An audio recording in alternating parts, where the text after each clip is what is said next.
We're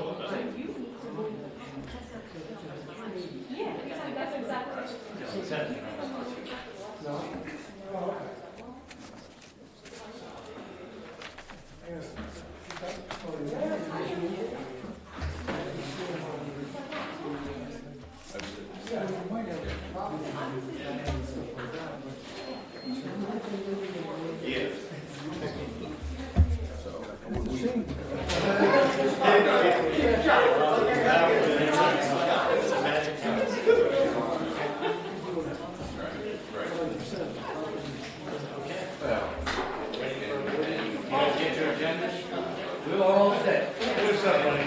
Now, you know how to get all the resolutions on it. Oh, yeah. So, And we have it.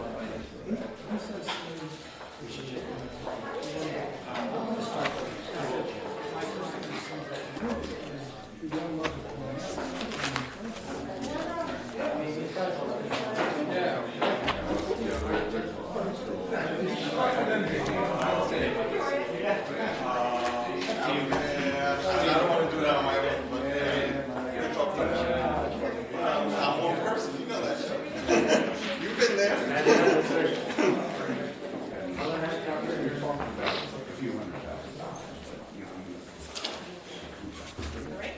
Hi, Mike. How are you? Good. How are you?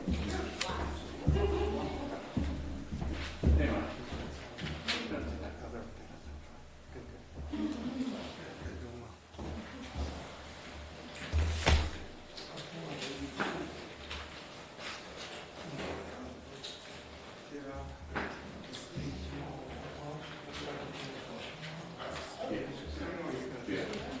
I haven't seen them today.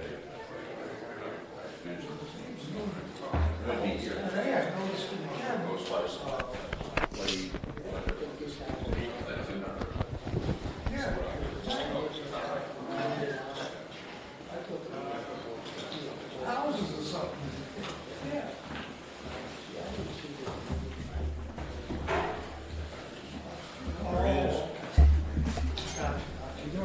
Right. Good. Thank you for answering those things. Yeah, no problem. Hi, Bill. Hey, how are you?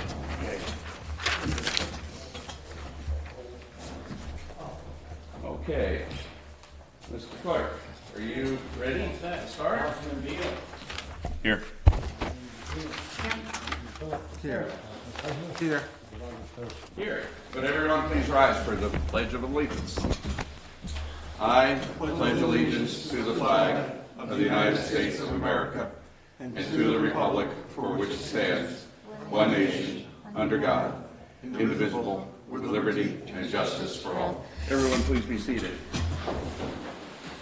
Before we go to the agenda, for everyone here and watching on TV, I'd like to welcome, although it's for the second time, but welcome Chris Phillips to the board. We had a late hour appointment at the last meeting just because everything else ran over time. So we welcome you. Sorry that Bob had to leave and go out of the area, but we're very happy to have you here on board with us. So welcome, to the board. Thank you.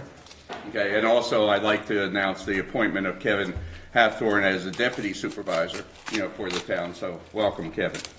Okay, next item is actually the agenda and the minutes. I'd like to have a motion to adopt the agenda as proposed. I'll move it. Okay, is there a second? Second. All in favor? Aye. Any nays or abstentions? The motion passes. Next item is motion to acknowledge, the minutes of the previous meeting that we all have. I hope everyone got a copy of those minutes. I'll move it. Okay, is there a second? Second. All in favor? Aye. Or any nays or abstentions? Okay, the motion passes. Excuse me. Excuse me. The next item is the public hearing on the Fernia Drainage District. That was what we had discussed at the last board meeting, and we're required to have a public hearing, which was provided for. Notices were published relating to the Fernia Drainage District in the town, and we have here tonight our town planner, David Stallman, also our lawyer, Mr. Hran, and Bob Gray, our engineer, So I'd like to have a motion to open the public hearing. I'll move it. Second. Second, all in favor? Aye. Any nays or abstentions? The motion passes. So, which one of you gentlemen, Bob, would you like to do an introduction on this? Sure. Or Barbara, is Barbara Sure. here? Mr. Fernia is planning to construct a subdivision off of Hackensack Road on the portion of the old Swenson property. He's been going through the planning board. One of his final steps was to get a stormwater district who will fund any ongoing work to maintain the stormwater facilities that this project requires. There's a detention pond and treatment of the stormwater. And what we've been doing over the past 10 years or so is every time there's a facility like that, the district is formed to fund the costs for that maintenance, which is fairly minimal, but it will be only borne by the residents.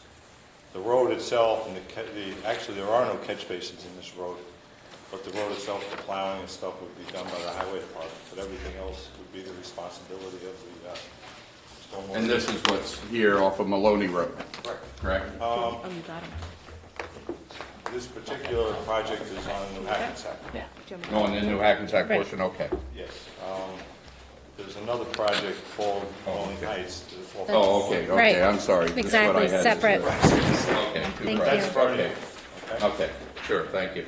Okay, since we have a public hearing here, if there's anybody that would like to come up and speak, please come up to the podium, identify yourself, your name and your address in the town, and please come and share your thoughts or your concerns. This is for the Fernia subdivision matter. The Fernia district, proposed district delineated it's on this map here, or? It's I actually, grabbed the wrong map, perhaps, but it was. it's not, no, it's just, it's actually, it's the entire subdivision. The district boundaries are on the back. The legal description is attached to the order, but it's basically what is currently the lot that's being subdivided. It's going to be 9 lots. What street is it on again? It's on New Hackensack Road. It's what's the old the- Swenson farm. What's the cross street, what's the number? Daisy? Okay, I know where it is, okay, go ahead. Barbara, do you have a copy of the map? Just beyond Daisy. Yeah. That's okay. Okay. I just wanted to kind of get an idea where it was. Yeah, going up on New Hackensack, it's on the left-hand side. Right. They cut in there already, right? Yes. Yeah, okay. The subdivision plat has been approved. I circulated this afternoon, I realized that the order establishing the district was not, I thought it was submitted for the last meeting with the order calling. It wasn't attached. It wasn't attached, but I circulated the order establishing the district. It appears no one's here, against it, so it would be appropriate for the board to establish the district. And what type of district is it again? It's a drainage district. Okay, so how many So units? it's the same as Tuscany Yeah, I'm or in. Blackwatch, How many units? nine lots. That's similar to So my for the record, it's, the estimated cost of the district to operate the district would be about $1,350 a year, which would be $150 per lot. Okay, I have no objection. Okay. I seeing no one wants to come up to speak on this matter, then do I have a motion to close the I'll public move to hearing? close the public portion. Okay, all in favor? Aye. Any nays or abstentions? The motion passes. The public hearing is closed. Then during our resolution section, we can come back to this resolution. The next item is the public portion of the regular meeting, and this is with respect to anything on the agenda, but only with respect to what is placed on the agenda. so people may come up after we move to open it to the podium and state your name and your address, and then make your comments. So do I have a motion to open the public I'll portion? move to open the public portion. Is there a second? Second. Second. All in favor? Aye. Any nays or abstentions? The motion passes. So now, anyone that would like to comment, please come up to the podium. We'll have a discussion during the discussion portion for yours. You're going to be, focus, Charlie, under the discussion. Okay. So, but somebody else could comment on what you want to comment. Anybody? Seeing none, Mike, I'll make the motion to close the public portion. Okay, Second. Okay, all in favor? Aye. Any nays or abstentions? The motion passes. So now, we'll move into the discussion portion of the program, of the board meeting. So the first one we have with respect to Danskamer Power Plant presentation by Charlie Davenport.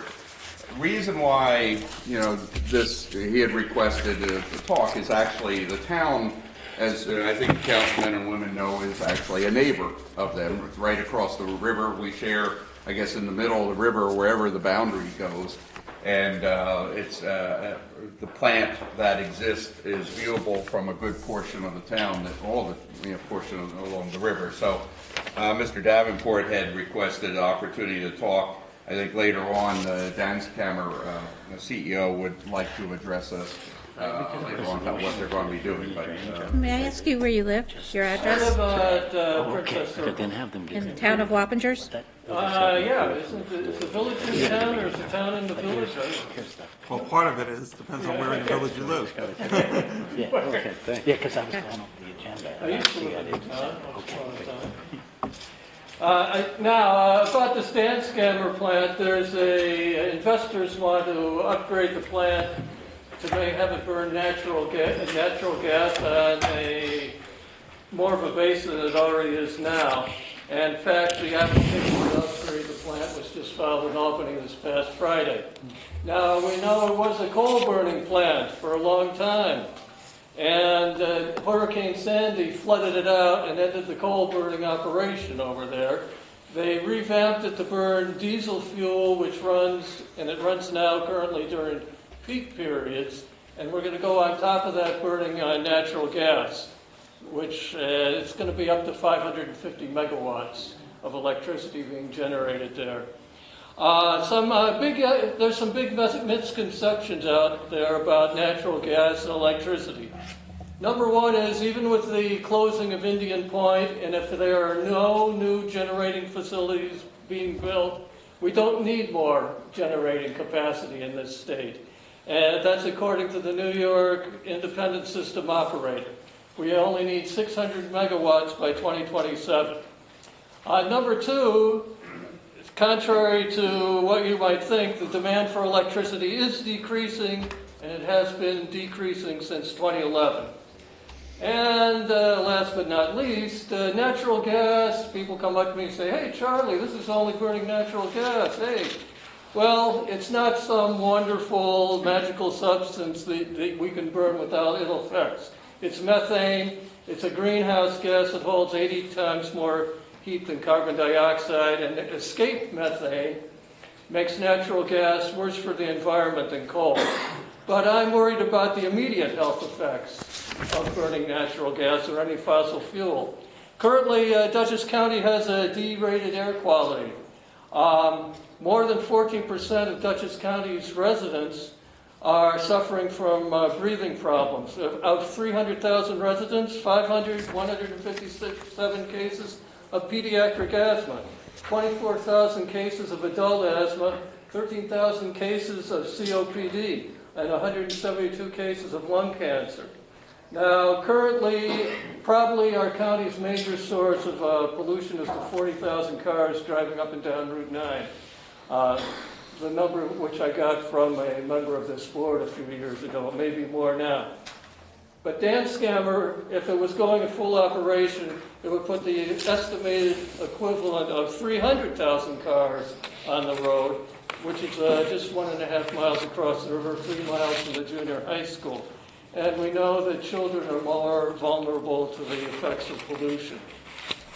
In 2017, a massive public outcry stopped the oil industry's attempt to anchor barges in the Hudson River.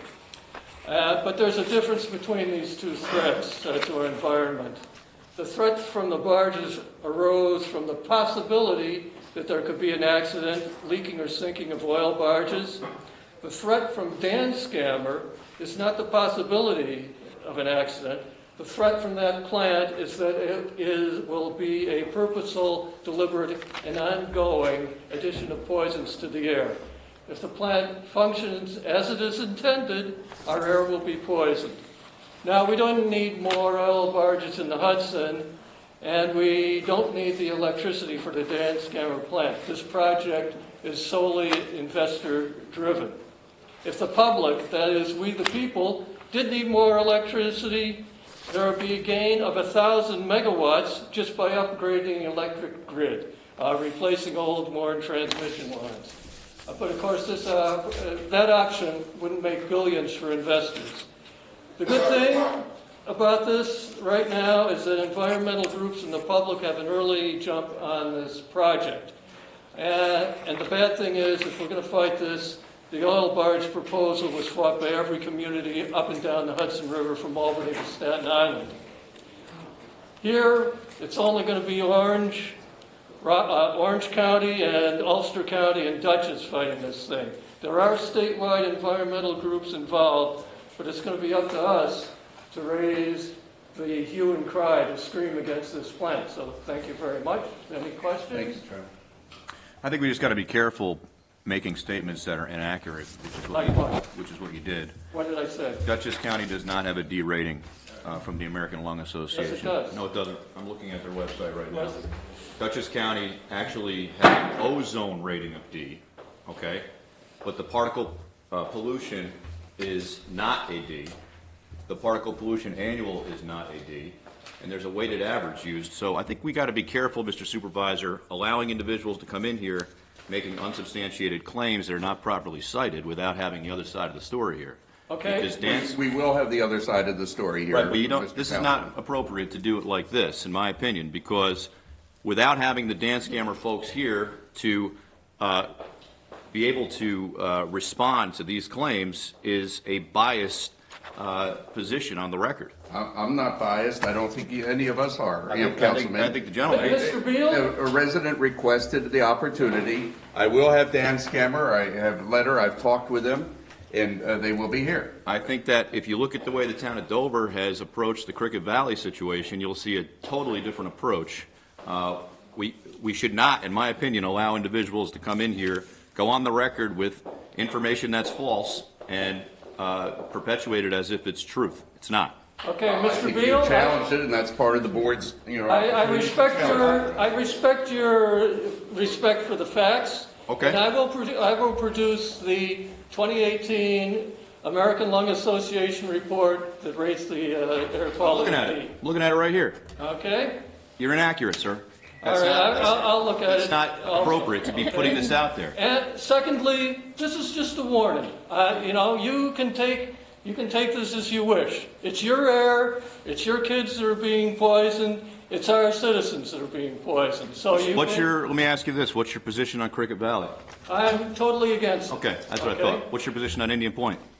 I was against that Okay. too. Very good. They're I have no all further different questions. problems, Okay. Mr. Beal. I think that That's fine. we need to have a more balanced approach here, though, if we're going to have individuals come in here and make claims like this that are unsubstantiated. We will have a balanced approach, Mr. Bill. We don't right now. Well, you are helping to balance that approach, okay? By asking appropriate questions, we will have the Dan Scammer people here, at a subsequent meeting. Is Dan Scammer going to be supplying energy to Central Hudson?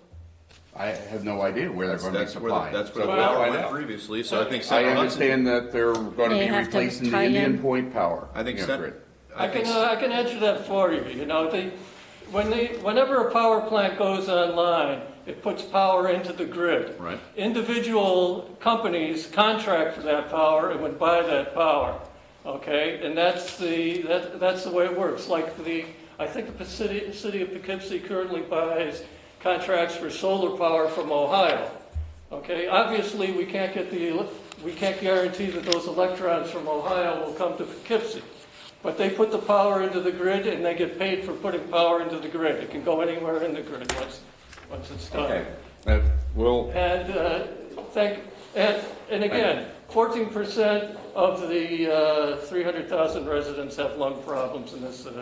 I'll check that, I'll check that data. Whether it's D-rated or whatever the rating is. As far as I'm concerned, sir, if your second paragraph out of your two-page report has something inaccurate, then the credibility of this report to me is questionable. So if I need to, I will check the numbers Check here. everything, I don't think please.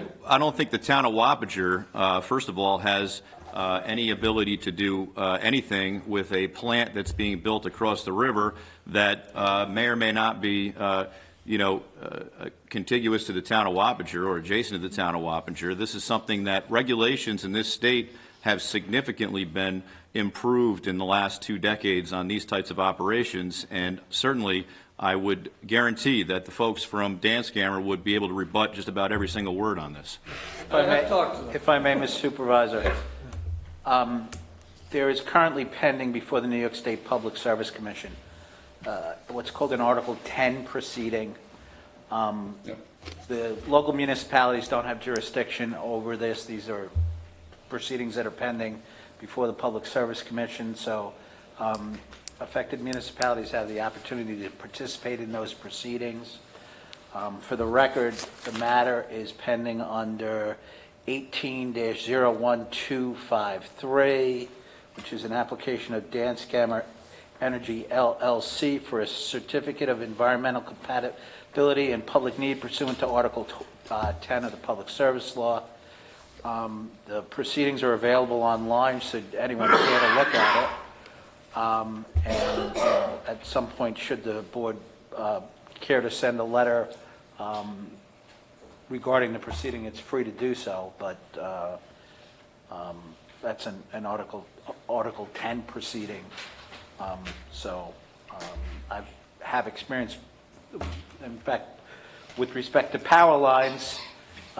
This board has in the past entertained intervenor status with respect to the Boundless Energy proposal, which was to bury power, that was an Article 7 proceeding. So we had participated in those proceedings in the past, so this board has had some experience in the past with the Public Service Commission proceedings. Okay. okay. Thank you. Thank you, thank you. Yeah, I was just going to say one thing. I was going to say this in fact is what they call an informal fallacy. If you want to look it up, a post hoc ergo propter hoc type of claim. Just because these types of breathing problems exist, there could be a number of variables. It may not necessarily be the power plants. It could be other things. Maybe there's higher rates of smoking in this county. Who knows? But all I'm saying is I think Mr. Beal has a point. You have a point that these problems do exist, but whether or not they're actually directly caused by something, that we need to look into. I agree. Sure, But I think by making claims, outrageous claims such as this, can have a negative effect on this town. We can't allow people to come before this town board on the record and make claims that Dutchess County has derated air quality. That is totally inaccurate. So that's why I take this personally. Okay, thank you. Okay, thank you. Okay. Next item is requesting Jessica Fulton to come up and talk about the $50 increase for the 7-week summer camp program. Jessica? Right. So we actually have a two-parter on camp tonight. Let's see, it's the next 2 items on the agenda. So I'm going to start with the numbers, and then we have Cheryl here, who is going to talk about the program. So let me give you guys these.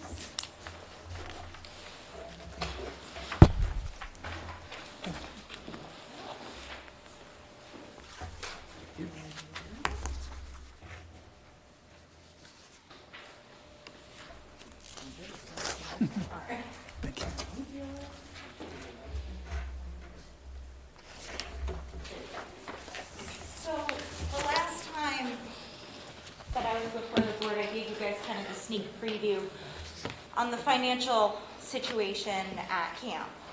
Okay, we've had a substantial increase in our staffing costs due to minimum wage going up at about a rate of 70 cents per year. So the cost increase for summer camp Cheryl will talk to you about all the wonderful things we're going to be doing in this program, but the cost increase that I'm proposing for summer camp is based primarily off of what is going to be a very large increase in our staffing costs. So if you look at the very top, those numbers right there, I took what we had last year, and again, whenever we're talking camp staff numbers, we always talk everybody's returning and everybody's getting CPR certified. That's our goal, okay? So based on that, if our enrollment doesn't grow next year, we're looking at a staffing cost of $72,259. That's not including any program costs such as supplies, things like that. In 2018, we spent approximately $6,000 on supplies. So if you look at the 2018 revenue, which is the next thing on there, we had a revenue of $59,611.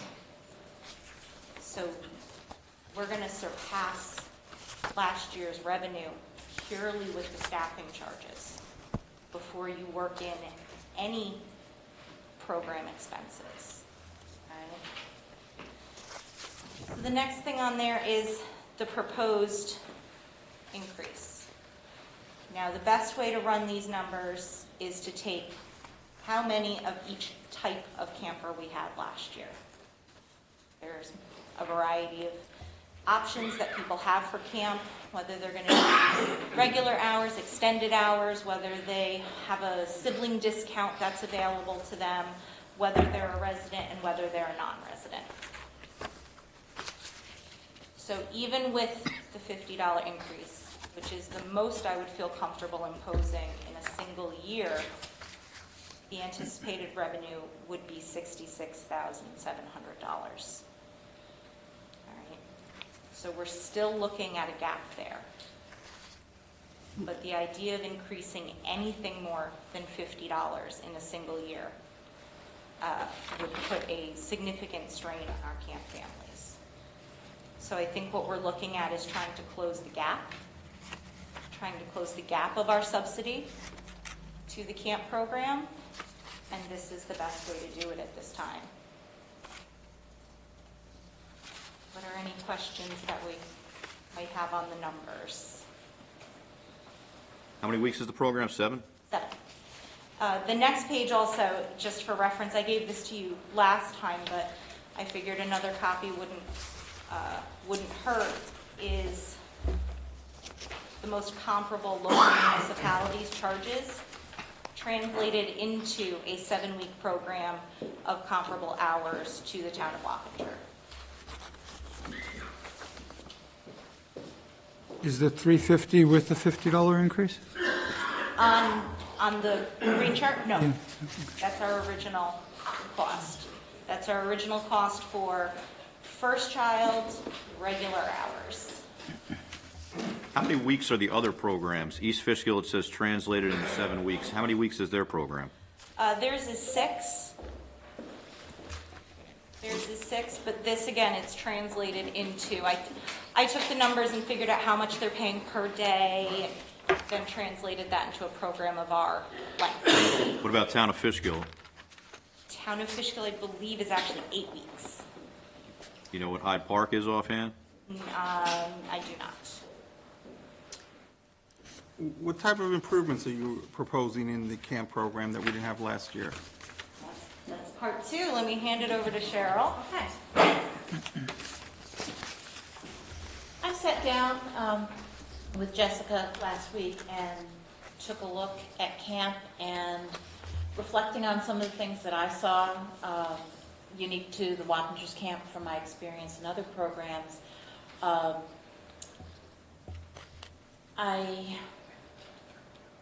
still trying to, I came up with goals that are specific to what I've seen in Wappingers, and then I also came up with objectives to help us measure how we're going to try to meet those goals in an objective way. And some of the things that I see that are unique to Wappingers are the fact that we discussed last year how there's been a perception of it being in the past a playground drop-off program and not an actual integrated camp program. And we made a huge stride last year in getting the camp staff on board to see how structure and programming really cuts down on the kinds of issues they were seeing arise among campers in the past. And we've got several families that are on board with this now, where we have a little bit of a pull between some people who wanted to go back to more of an unstructured, but we're bringing more and more people into the fold of having a structured program. And if you look at the weekly themes that I've set up for camp, these aren't things that I just pulled out of the air. These are things that come from actually sitting and talking with campers last summer, talking with staff, talking with parents, and we tried to build in a variety of themes that the children were asking for activities. And these weren't in place last year? We had different themes last year. Okay. Maybe you can kind of give me one specific of how you have a theme this year that's an improvement on the one from last year. Okay, space and science. Okay. We have a lot of children who are very, very interested in science. From the families that I keep up with, a couple of weeks ago, we had children staying up late to watch the lunar eclipse because they're really, really interested in space and science. Too bad it was kind of cloudy. And because I was watching it too. And so we have a whole week where we're going to be working on science activities, but then also some of the other things that we need, we're going to build into that theme. For example, if we can get clearance, we'd like to do a rocket launch as a major event then.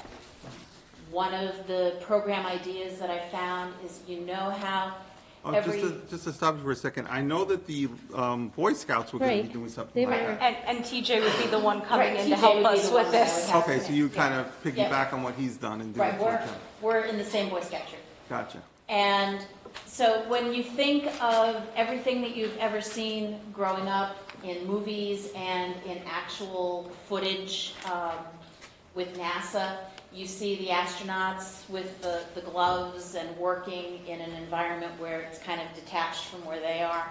We've seen DIY plans where we can build an exploration box where the kids can actually put their hands into rubber gloves that are in a box and look through the window and manipulate things.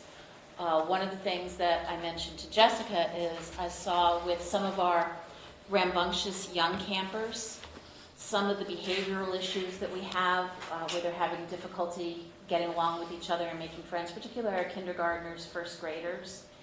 Some of them are children who really need a lot more sensory input to be able to understand the world and function in it.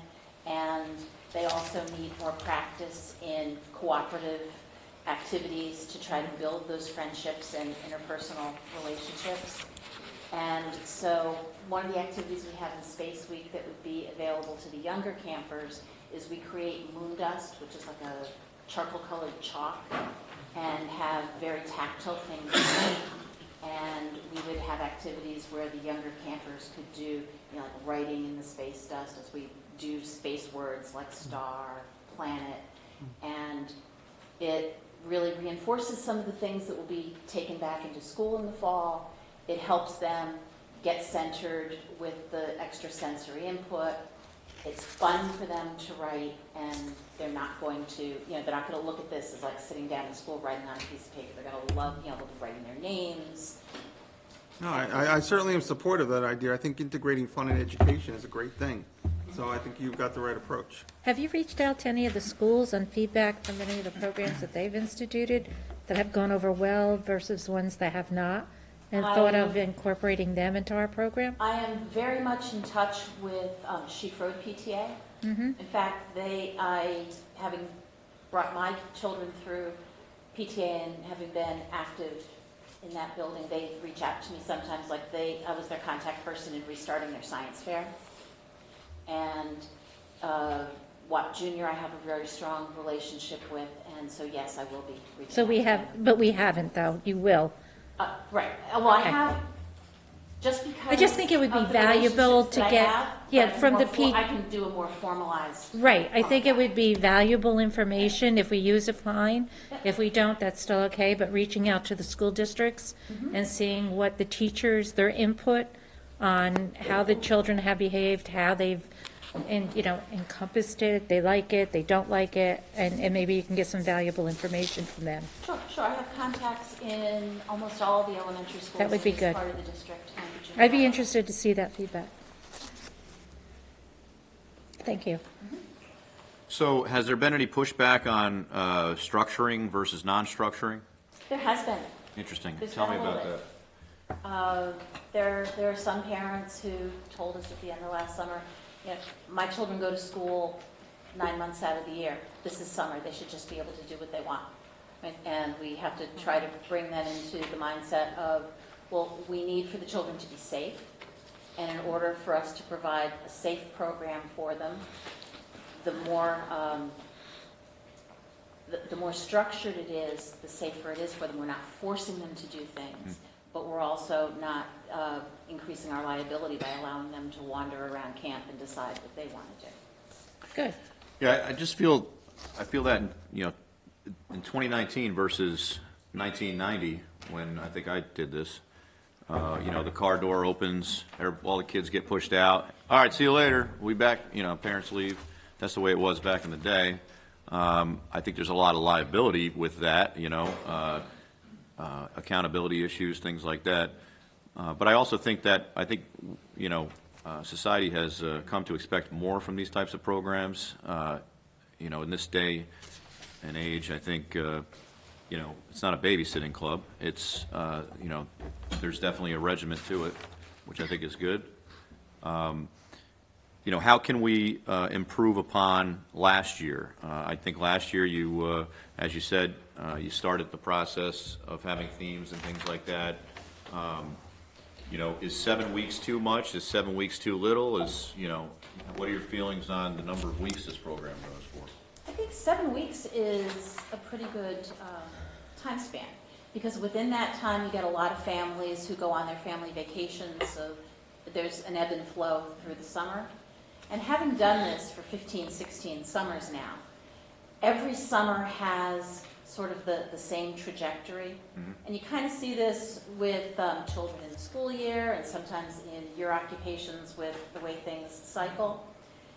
Things start out really great in the beginning, and then around week 3 you start to see some people getting a little complacent. You start to see some children who are looking to do something else. And you get your most complaints like right around that midweek, week 4. And then as we start down on the backside, then you start having everybody wanting to be really involved and soaking up every moment they can and interacting with every other child they can, because they see that it's going to end very soon and they're going to be going back to school and not see the same group of people. I know the supervisor came to our picnic at the end of the summer and got a chance to talk to some of our campers. And you could see how, at that point in the summer, they were very reflective of their experiences. They were very excited about what they had been doing. They were kind of sad to see things end. With respect to the facilities out at Lawrence Field, or is there anything, I think following up to what Councilman Beal has said, that we need to consider improvements on? The bathroom situation. I think I pointed out to you, we like to, especially in the very hot days, have water activities available to campers so that we can avoid heat-related illnesses. But we have the problem where if we're running the sprinklers, we can't flush the toilets in the back. Okay. And the water line, also, as I recall, and I think Steve had looked in it too, that's into the floor, has a narrow pipe, and, it's also a problem. Steve, I had asked to look into this, so Steve, why don't you also comment on the conditions out there? Because I think, if we're going to add to the program bill, we need to look at maybe some cost to renovate. The problem with the water there is that it's being supplied by a 3/4 inch line. I don't know exactly what the distance, but it's in excess of 500 feet. At one point, there had been talk of extending a water line on Pie Lane to the trailer park, and we were going to tap into that with an 1.5 inch line, but that never came about.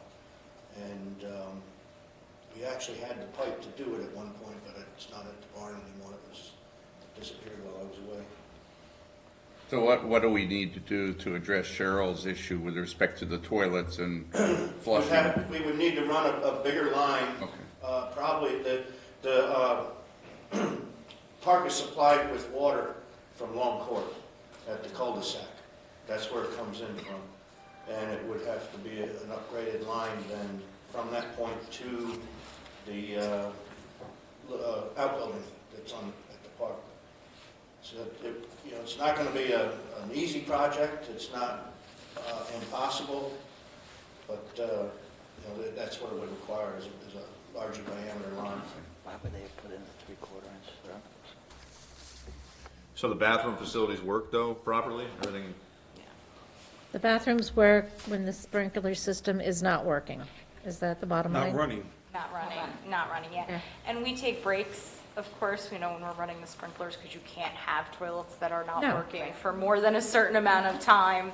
So it's a cycle.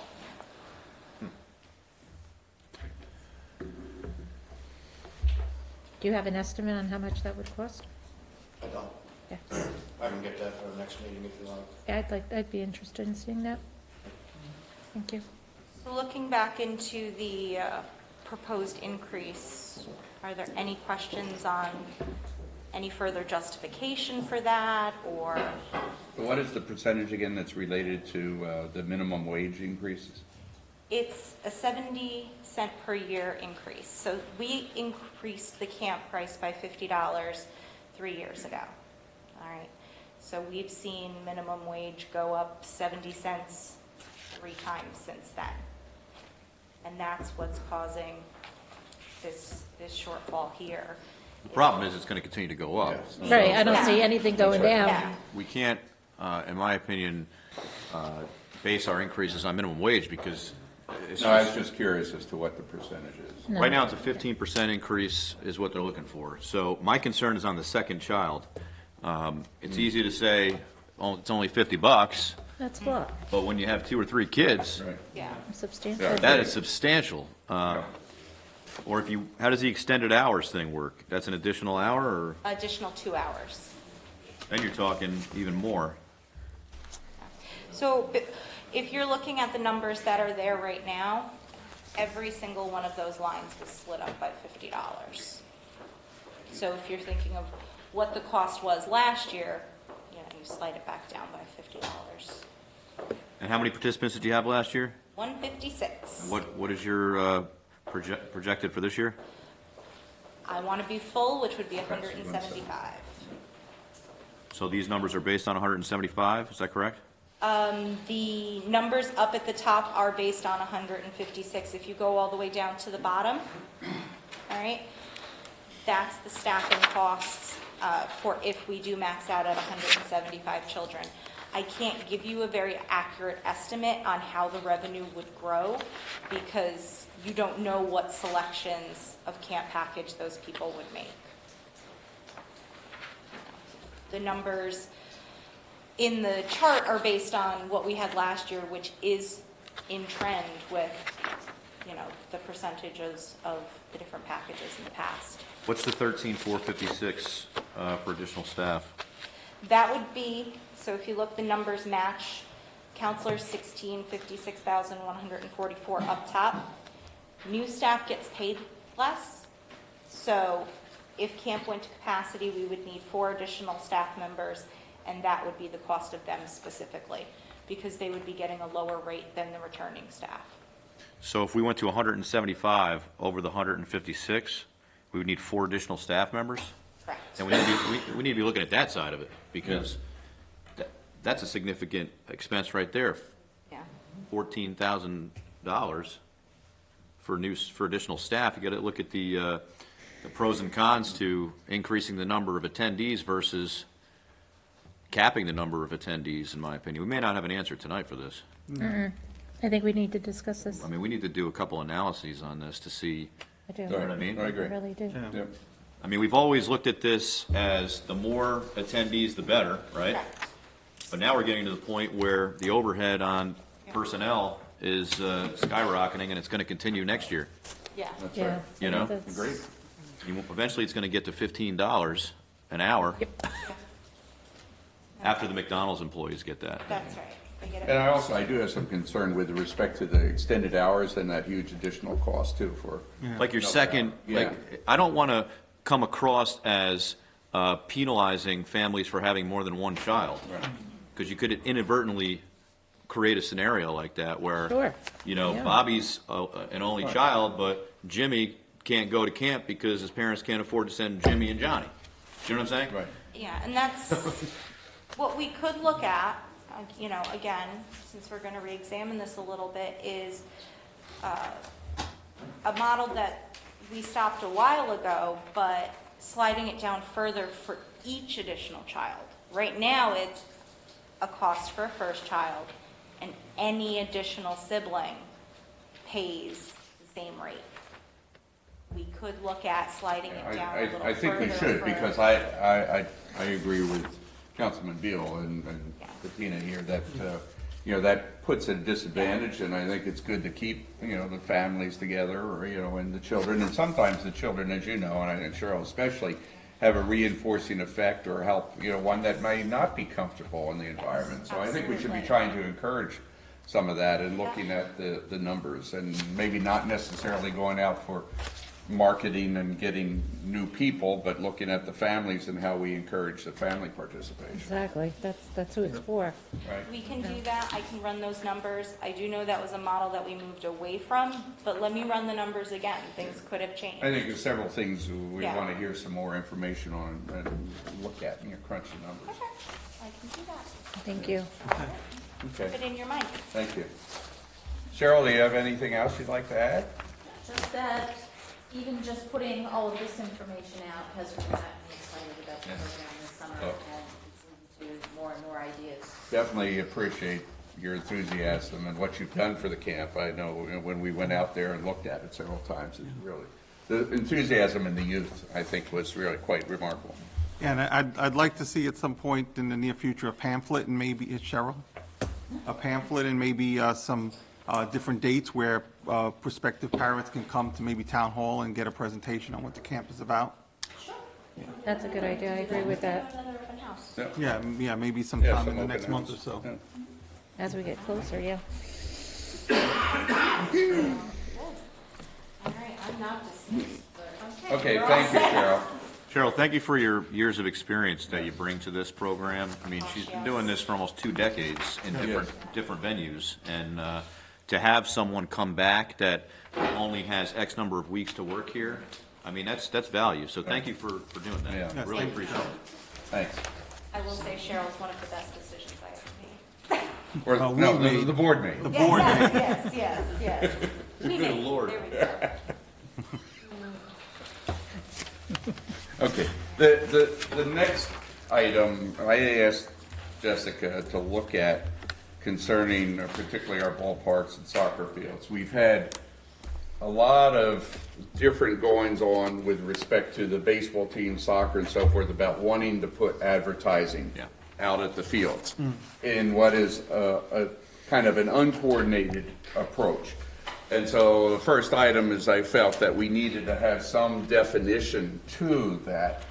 Second item is then how we do that, and that's largely a Mr. Haran issue as to what towns can or cannot collect as far as monies, or is there some other process, whether or not it's the town that's involved, or with respect to keeping some eye on how the baseball organizations or the soccer do it, so we know it's uniform and we know it's going back into the maintenance of the fields. Does this also cover the possibility of scoreboards that we Yes, talked about? yeah, that's Okay. what we're talking about, because also we have, you know, at least one bank that's interested in doing it, and some others. You know, I said, look, we need to address this at the board level to come up with a common policy and approach, whatever that might be. But yes, it would be scoreboards, it would be signs, and it would be, but done in a proper, you know, manner that's coordinated. This had been a point of contention for, I don't know, 2 decades, probably, so I'm waiting to hear this one. This case is going back to 1915, so. Right. Sorry for bringing more contention, but I No, wanted to try to think bring it's- some focus on I think it. we can get it ironed out now. Yeah. It probably has been argued here since 1915,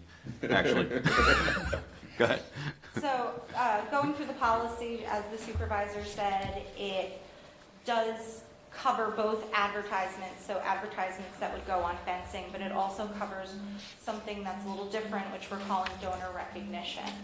Because we have a lot of people who want to get involved in certain works out at the park. There are other things that we'll have to go through to regulate that, but just how we manage the recognition of someone who, for example, donates a scoreboard or donates time to paint and materials to paint dugouts, that sort of thing. So I know that we have the legal discussion that has to take place at another time and space, but looking at what the requests have been, looking at what our needs have been, and looking at what other places do to better regulate this process, this is what I put together. If it does turn out that we can jump through some of the hoops to get this done, this is a really solid way to go about managing it. So I think right now, this is purely a Yes. draft for us to look at and to Yes. consider. What are some of the highlights, Jessica, that you have with respect to this for the board? The Because major- I've looked at it already Yeah. once, but. The major highlight is dealing with the application process, because one of the things that I think sometimes is a hurdle to doing a process like this is having a clear process for how people can submit themselves for this. So the major highlight in this, outside of just the regular rules and regulations of what can and can't be on the signs, is going out for solicitations with a clear deadline, almost like we're going out as a request for proposals. It goes in the paper at the beginning of the year, we have a submission date, and we judge the submissions by our criteria of So I see it acceptance. as a two-step process Yeah. to board members. Is one, defining what is the look and feel, for these advertisements and signs or scoreboards or what have you. What are the requirements that we'll have on that?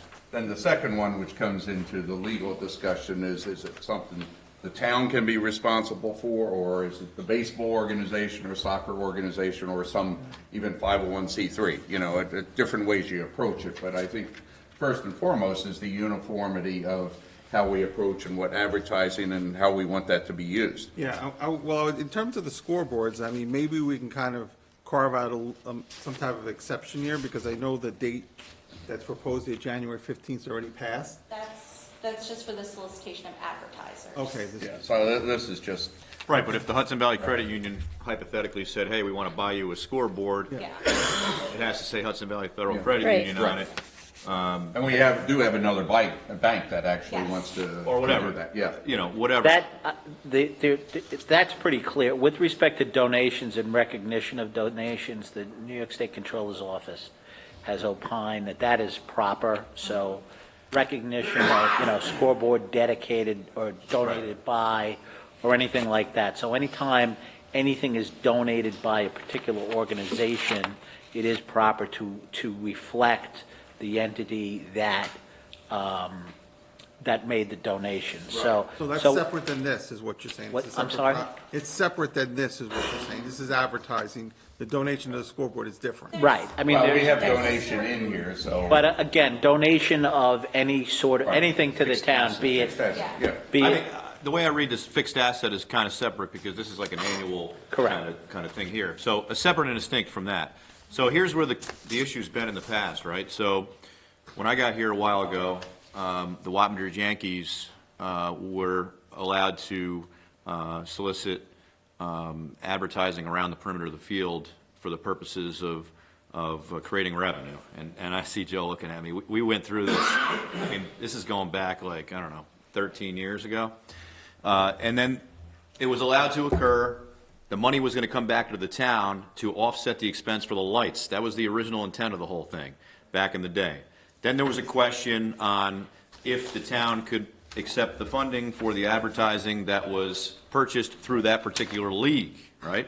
Then we get into the third-party debate. Who's responsible? Little League, which is a 501c3. Right. Wappinger Yankees is probably a 501c3. My understanding was there had to be a third-party nonprofit that was accepting the money. The town couldn't accept it personally. That was my understanding at the time. So these leagues are, some years they're more active than other years, right? There was some inconsistency over the years. There was a thought that perhaps we could create a 501c3, which would be the entity by which advertising money could go into, right? And that would be just for the sake of names, the Friends of Recreation or whatever, right? And then they would be an entity separate and distinct from the town that would be responsible for receiving the funding for the advertising, making sure the signs, were up or whatever. And then the town would still receive some sort of revenue to offset the expenses. And that's what the seniors did, except we don't receive any revenue from that, but they have the Right. 501c3, that, Right. has set that up. So that was the last time I heard this discussion. Now, you can look at the law all you want, but Jim, there's all these opinions on this that are out there. So I'm not sure, and we may not have this on the agenda specifically to discuss the legal aspects of it tonight, but I think at the end of the day, and I'm sure you'll agree with me, Supervisor, at the end of the day, we need to be in a position where non-traditional revenue can be created Agreed. for the purposes of giving back to that recreation park. Yeah, I agree. So Jim will figure all this out and let us know. And I do want to point out, we specifically do cover sponsor donor recognition and scoreboards and Oh, good, bleachers good. and so forth. I mean, that's, That's Yeah. more so in the regulations marking them. Yeah, and obviously, we've spoken about this, Little League is proposing something to that effect, so maybe we can kind of move on how they can actually get that I think accomplished. the immediate need first is scoreboard. We do have a couple interested parties. Exactly. So, I don't Jim, wanna think lose that. if we look at, there, it's probably easier than the donations and so, money. Sure, I mean, donations of physical assets, Right. or even donations, recognition of arguably cash, you'll see on highways, this mile of Right. highway maintained Right, by. right. Or benches, things like So, that. right, so those are pretty standard, and those are, the issues with, the issue comes up in the context of a park. There's old case law and some controllers' opinions that basically say that the case deals with a lease of a billboard in a park. So the first thing is, a lease is distinguished from a license. So, leasing, clearly you can't lease out advertising space on a long-term basis. You can't put a billboard in the park. Okay, now you get to whether or not can you have a license agreement, which would be a revocable license that the town could revoke at some time. There's certain park things that are permitted in a park, for example, establishing a restaurant or a concession stand, bicycle rentals, rowboat rentals. I know these have all been cases over the years where a town or a city has franchised these facilities in a park, and over the years they've been deemed to be uses that are consistent with park purposes. So basically what the stream of cases talk about is it consistent with a park purpose? So the one other framework is, as a general rule, municipalities cannot solicit donations. Right. You don't solicit donations, you tax people and take money out of their pocket directly. So it's not a solicitation, it's compulsion.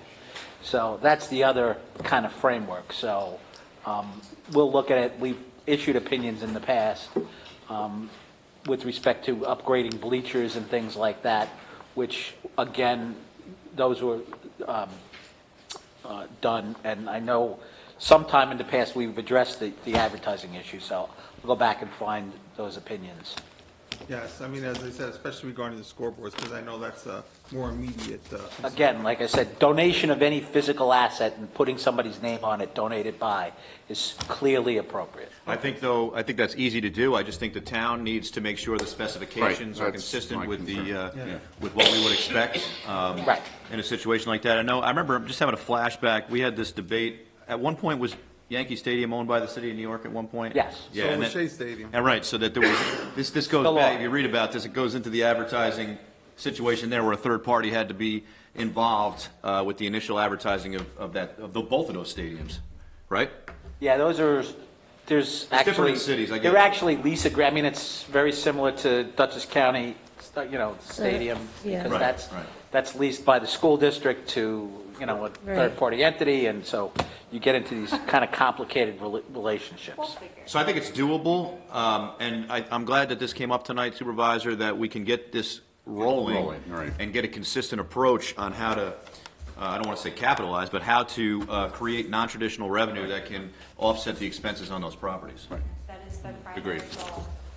Okay, well, we'll discuss it, with Mr. Han and Jessica, and I think since Mike's liaison, then get involved, and then the next board meeting, we'll come back with something. Thank you. Okay? Thank you, Jessica. So, Community Day, I was gonna brief say, update, my we're Well, running. this is my last and breaking news announcement, which is, I'll let the supervisor give the first part of the news. Well, I think the good news is what we had talked about a while back, and after working with the school district superintendent and the board, they agreed that be able to use their fields over at the junior high, which I think is exciting. They're looking at the partnership with the town as we work together on various things. So the 5th, 6th, and 7th works. I think some minor things just about the fields themselves, and we'll have to take care of any divots or what have you, and making sure we have the right insurance policy, which we may need to take out an event policy, but it's not going to be very, very expensive, for that in addition to our normal policy. So I think that's, very good. We've already lined up some, speakers, to be out there or to hand out awards as we look at that program, including the county executive and also the sheriff himself, are excited about coming out there. So the matters that I have in front of you guys today is the RISE contract. We have somebody, they are ready to contract with us. They sent me over a copy of what is their standard contract, with some advice from the supervisor. I tweaked it a little bit to make sure it fits some of our requirements. We think that it might still need just a little more work. Well, I want to make sure that Mr. Han, takes a quick look at it. I looked at it, I think the school district will need to look at it Yeah. as well, since the event will be happening on their property. They I told them we're going to have rides, and they weren't too worried about that. It was just really the condition of the fields and our insurance policies to cover Yeah, whatever's there. In some respects, since they're the underlying property owners, I'll reach out to their council. One of Get the it going. major benefits of this particular company is they carry twice the amount of insurance that we have requested from our vendors in the past. So that's always a good start there. The other matter pertaining to Community Day is the setting of the fees for the vendors. We've had a one-day event many times in the past. The fee for profit organizations was $50. The fee for nonprofit organizations was $25. What we'd like to offer them this year is that rate for Saturday. And for nonprofit organizations, they can tack on Friday or Sunday for an additional $10 per day.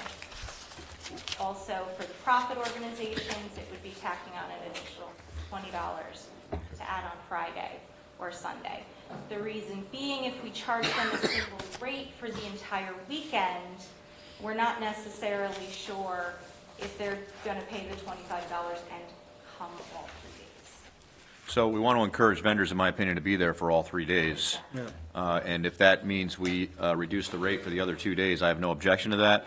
I just think it's going to be cleaner if we get everything set Friday and it's already set to go. Agreed. You know what I mean? Last thing we need is somebody coming on Friday and, okay, I'm going to be gone Saturday. Now we got to figure out how to fill that spot on Saturday with somebody else. I think it's better to encourage all 3 days. I had the opportunity to be at the committee meeting this past weekend on this, and the committee is working very diligently on a number of tasks. I think that, and one thing I told the committee was, obviously, we need to communicate with the village of Wappingers Falls. I said the supervisor and I should be doing that once things are formalized, so that we can approach the village board in an organized fashion with all the information that they will need for the parade proposal. But this event, July 5, 6, and 7, as we know, is 4th of July weekend. This is going to be an opportunity to really fill a void, in my opinion, that exists in southern Dutchess County for 4th of July events. And I think it's going to be a huge success. So keep moving. With respect to the village, I have discussed generally with Mayor Matt Alexander. He has talked with their board. They're all in agreement in principle, but Okay. I agree with you as to parade route, and Yeah. they need to buy in. We need to figure out with respect to the police, Yes. sheriff's department, and so forth. But at least in principle, he's on board. Good. with it, and excited about it. We probably want to move relatively quickly on the village since their election's coming up in March.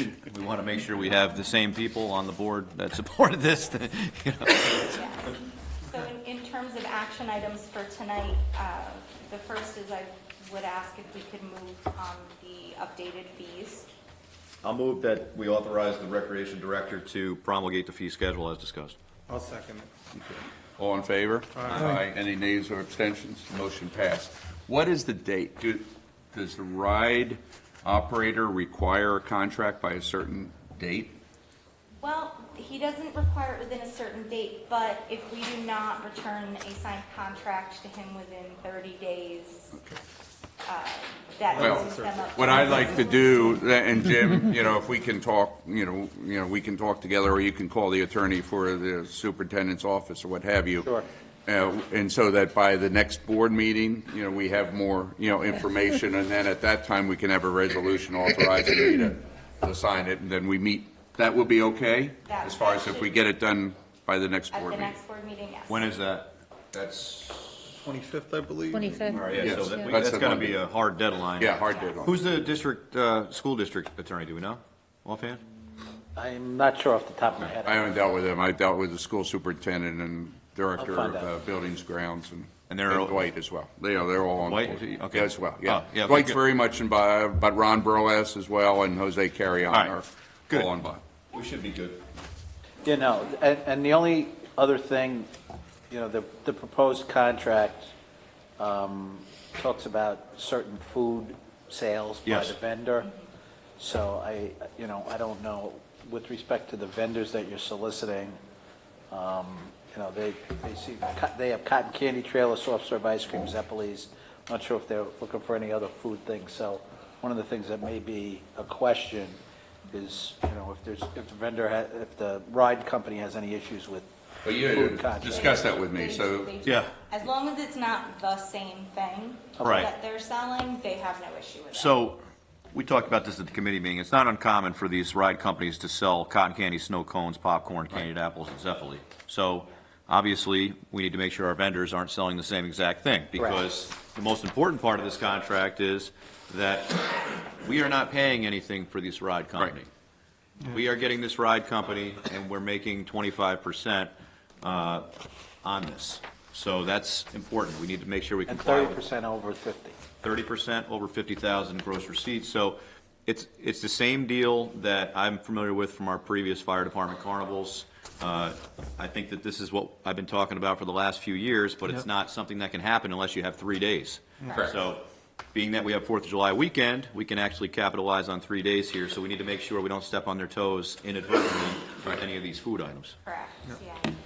One thing that they do sometimes bring is sausage and peppers. We negotiated they're not going to do that because that's a very big fundraiser for one of our local As long as we have that notated. So, yeah.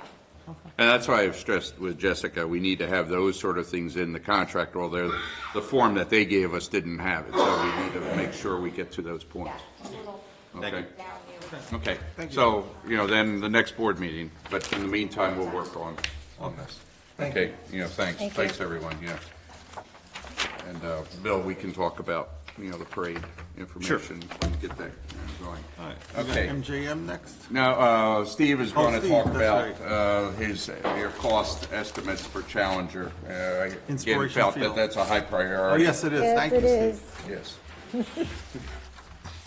So, Steve, I think, Bob, you've done some work on this too, so we appreciate that. Thank you. Came from Bob and Tom Huckabee.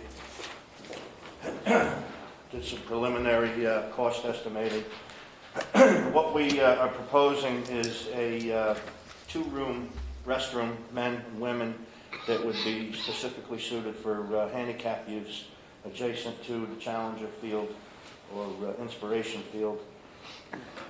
The block building with a truss roof and shingle roof. The plan is to pipe the effluent to the existing septic system there that's currently being used by the other restrooms, if the health department allows it. We haven't determined that yet. It also includes raising a pad that would be above the floodplain in that area. The park itself is susceptible to flooding, and I've seen that personally here a number of times. The new building would be above the floodplain, and part of that cost is installing the pad to get it up that high. There would be a walkway from the Inspiration Field to the restrooms that would be suitable for handicap use. And you see some other incidentals in there as well. And as we discussed, Steve, this is for a two unit, right? Correct, yeah. Okay. You can see what the bottom line is there, and funding could be either the Parkland Funds Trust Fund or grants. I would imagine there would be some kind of grant available if you have a grant writer, or your fund balance. Well, I was going to say, in terms of the grant, I mean, obviously I'd be happy to get a grant, but we can't wait for that. Yeah, grant we to don't be have the approved. time, We don't have the time for that, so I would say that right now we'd have to talk about fund balance or Parkland Trust.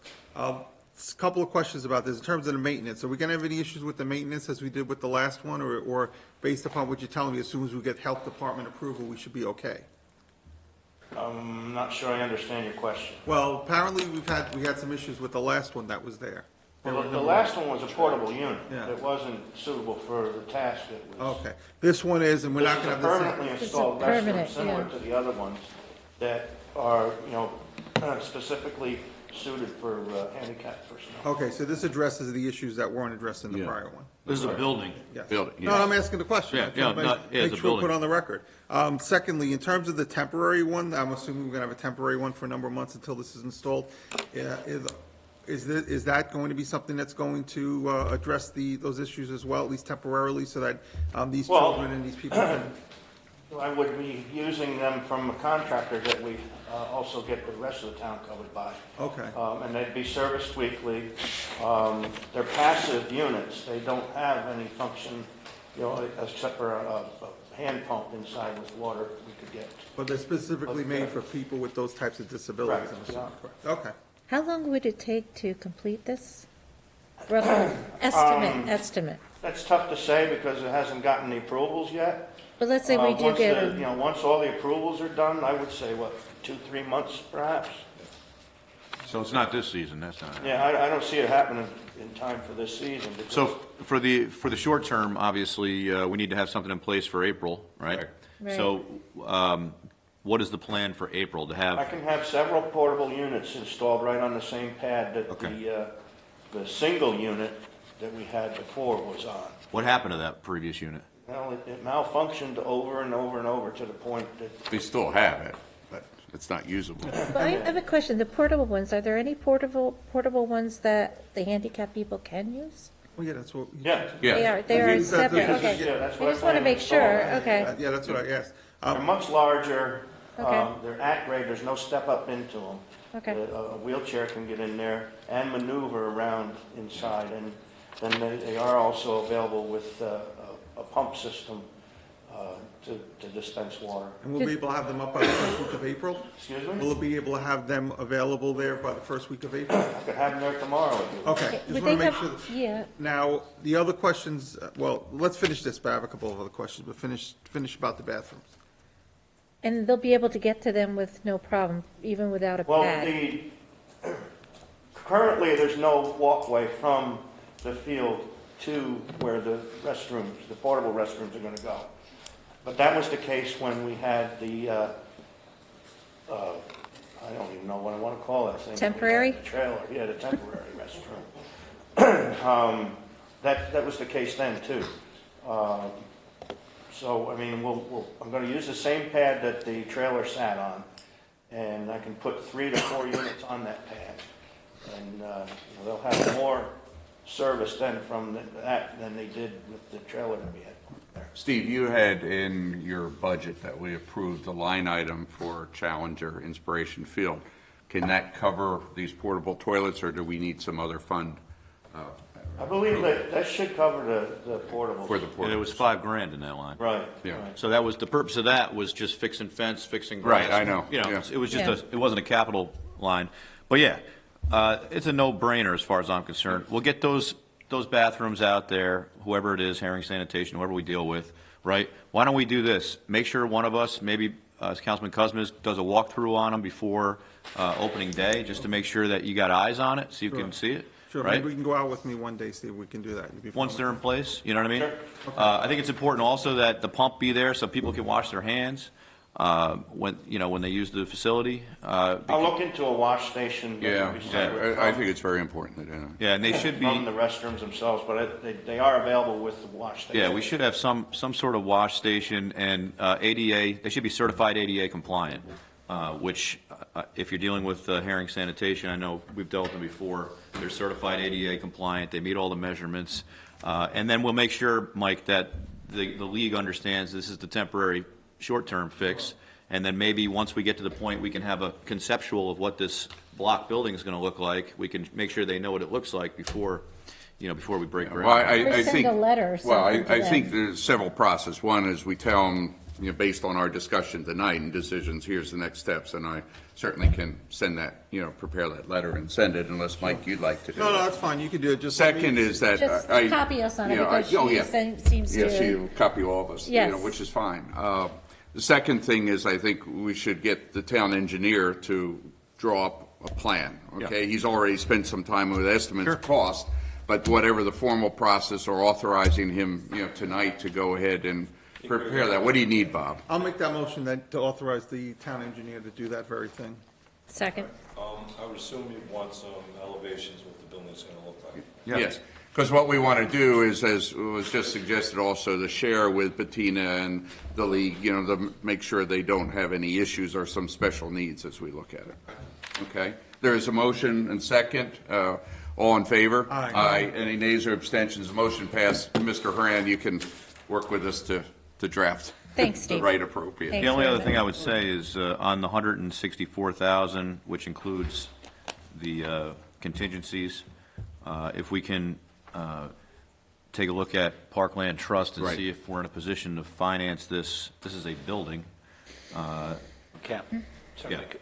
but- Improvement to the park. so it'd be a building. It's going to also be, If you're looking at next year, you may be able to get community development block grant funding and. oh yeah, that's a good one. Well, yeah, with more lead time, we will look at that. They've been hard pressed on giving money for parks and Yeah, but this one, I buildings, think- but maybe we can because of the handicap nature. This is a, Yeah. Far enough Right. in the you know, future. this is access and functional needs all over it, Right, so right. I think this would be consistent.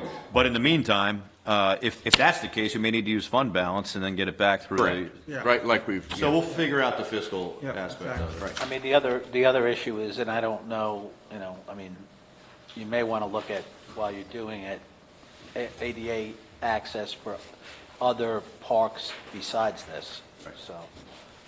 Because there But is a. we have, as you know, put in for grant, for Spook Hill. Yep. With ADA and all Oh, I that. So know. we're familiar with that and working with Scott. CPL also has some grant folks, and so we'll look at that immediately as to what we could do for The this other parts, facility. Yeah. Because others. technically, I believe it's Title III, so, there's a requirement that public facilities, regardless of what they are ADA compliant, so Right. to the extent you come up with a program, Yeah. a long-term program to address the needs, it would Right. be helpful for the town. Okay. And Steve, while we have you here, fences and other minor repairs, you're going to take We're care on it, of yeah. that. You're on that. It should be in the next couple of weeks, those should be repaired. Okay, and now, I was going to say that I know that we have that budget line for Inspiration Field. I know you mentioned that you were going to use part of that for the temporary bathrooms. Do you also have enough money in that line to repair the fences as well? I believe so, yes. Okay, and that will be able to be done before opening day? Yeah, I'm gonna have to look at what the cost of those restrooms is gonna be and Okay. and get back to you on that. But, Okay. I have enough to pay for the fencing and we'll see what we have left after. Well, certainly by the next board meeting, at the end of February, you'll be in a position to let us know. And we'll be able to get the fencing fixed by opening day, Yes, right? it's already. Okay, I just want to make sure, that's all. Asking Yeah, questions. and the money's not going to be an issue on No. the bathrooms. We have money, so the question is, do we need to reappropriate? Right. Which is not going to be an issue. Right. Yep. Okay. Steve, Bob, you got it? I'm good, I'm telling my office to. Okay, very good, thank you. thank And thanks, Real time. and Bob, thanks for putting together the numbers, And Bob, I do know that the firm that now you're with, they did the original specifications on the Inspiration Field, so they might be able to Yeah, get they something did, in. yeah, there was a guy that Yeah, no, I'm just, worked on it. I'm sure you know that, I'm just, But more important than that, we have architects that can give you a nice design of this. Okay, I'd like to invite Michael Miner up here. He's the one that submitted proposal, was doing similar work in the Village of East Fishkill. Nikki D'Alessandro highly recommends him, but, I think. Town of East Fishkill, I'm sorry. And so, I think I turn the floor over to you and present your proposal to the board. Yes, sure. Thank you. Thank you, Michael.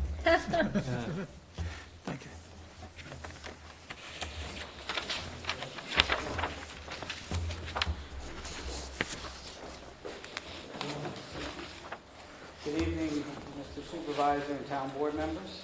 My name is Mike Miner. I'm a 20-year resident of Wappinger Falls. I have 30 years' experience in broadcast and cable television.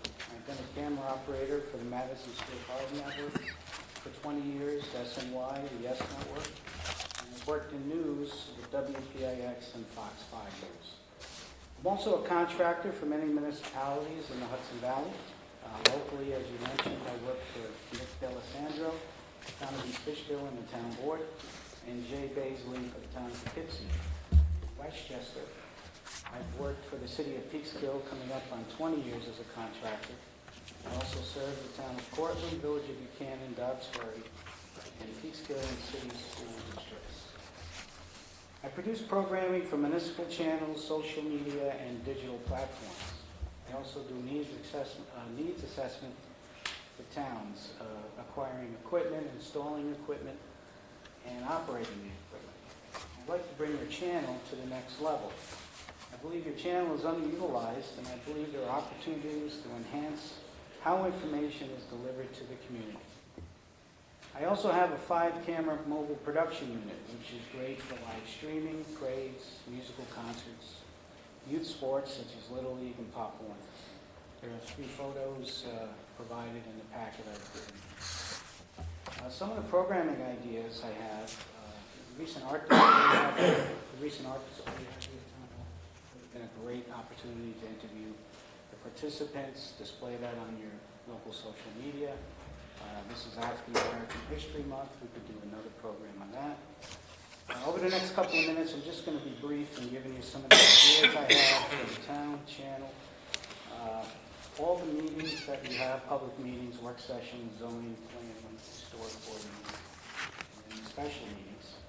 We also do informational shows with the supervisor and town board members.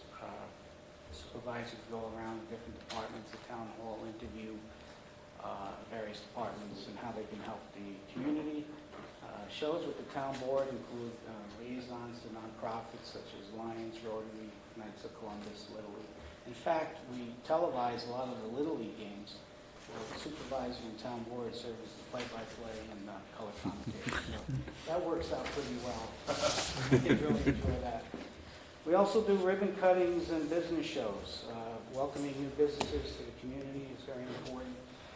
Business shows are not commercials, they're just interview the mom and pop owners, explain why it is they chose Wappinger to open a business. We also do educational shows with Town Highway, DPW. For instance, the recycling center, we could do a program on that. How you get your sticker from your town clerk and then you can take a trip over to the recycling center. I've done drive-alongs with highway departments for snow removal. That's very effective to show what the guys go through in the trucks. The big department is the recreation department shows. We do community day, holiday programming such as tree lightings, Halloween programming, Easter egg hunts, summer camps, shows with the seniors, any program we can do to promote the town. We also do Veterans Memorial Day ceremonies and public safety shows with fire and police departments. Have all the equipment necessary to produce programming, such as the cameras, the editing equipment, licensing, the music I own. No additional charge to the town. I also have insurance. I name towns additionally insured. I also have a small staff that's covered under me if in case there's a conflict. Every program, I'll have somebody cover it so nothing is missed. I took a quick look at your equipment a couple of weeks ago. And desperate need of an upgrade. I'm very budget conscious and order equipment for everybody. That pretty much wraps it. If anyone has any questions, I'd be more than happy to entertain. So what would you do further as far as needs assessment, or you think you have a pretty good idea of what we need in Town Hall, in this room, the Recreation Department?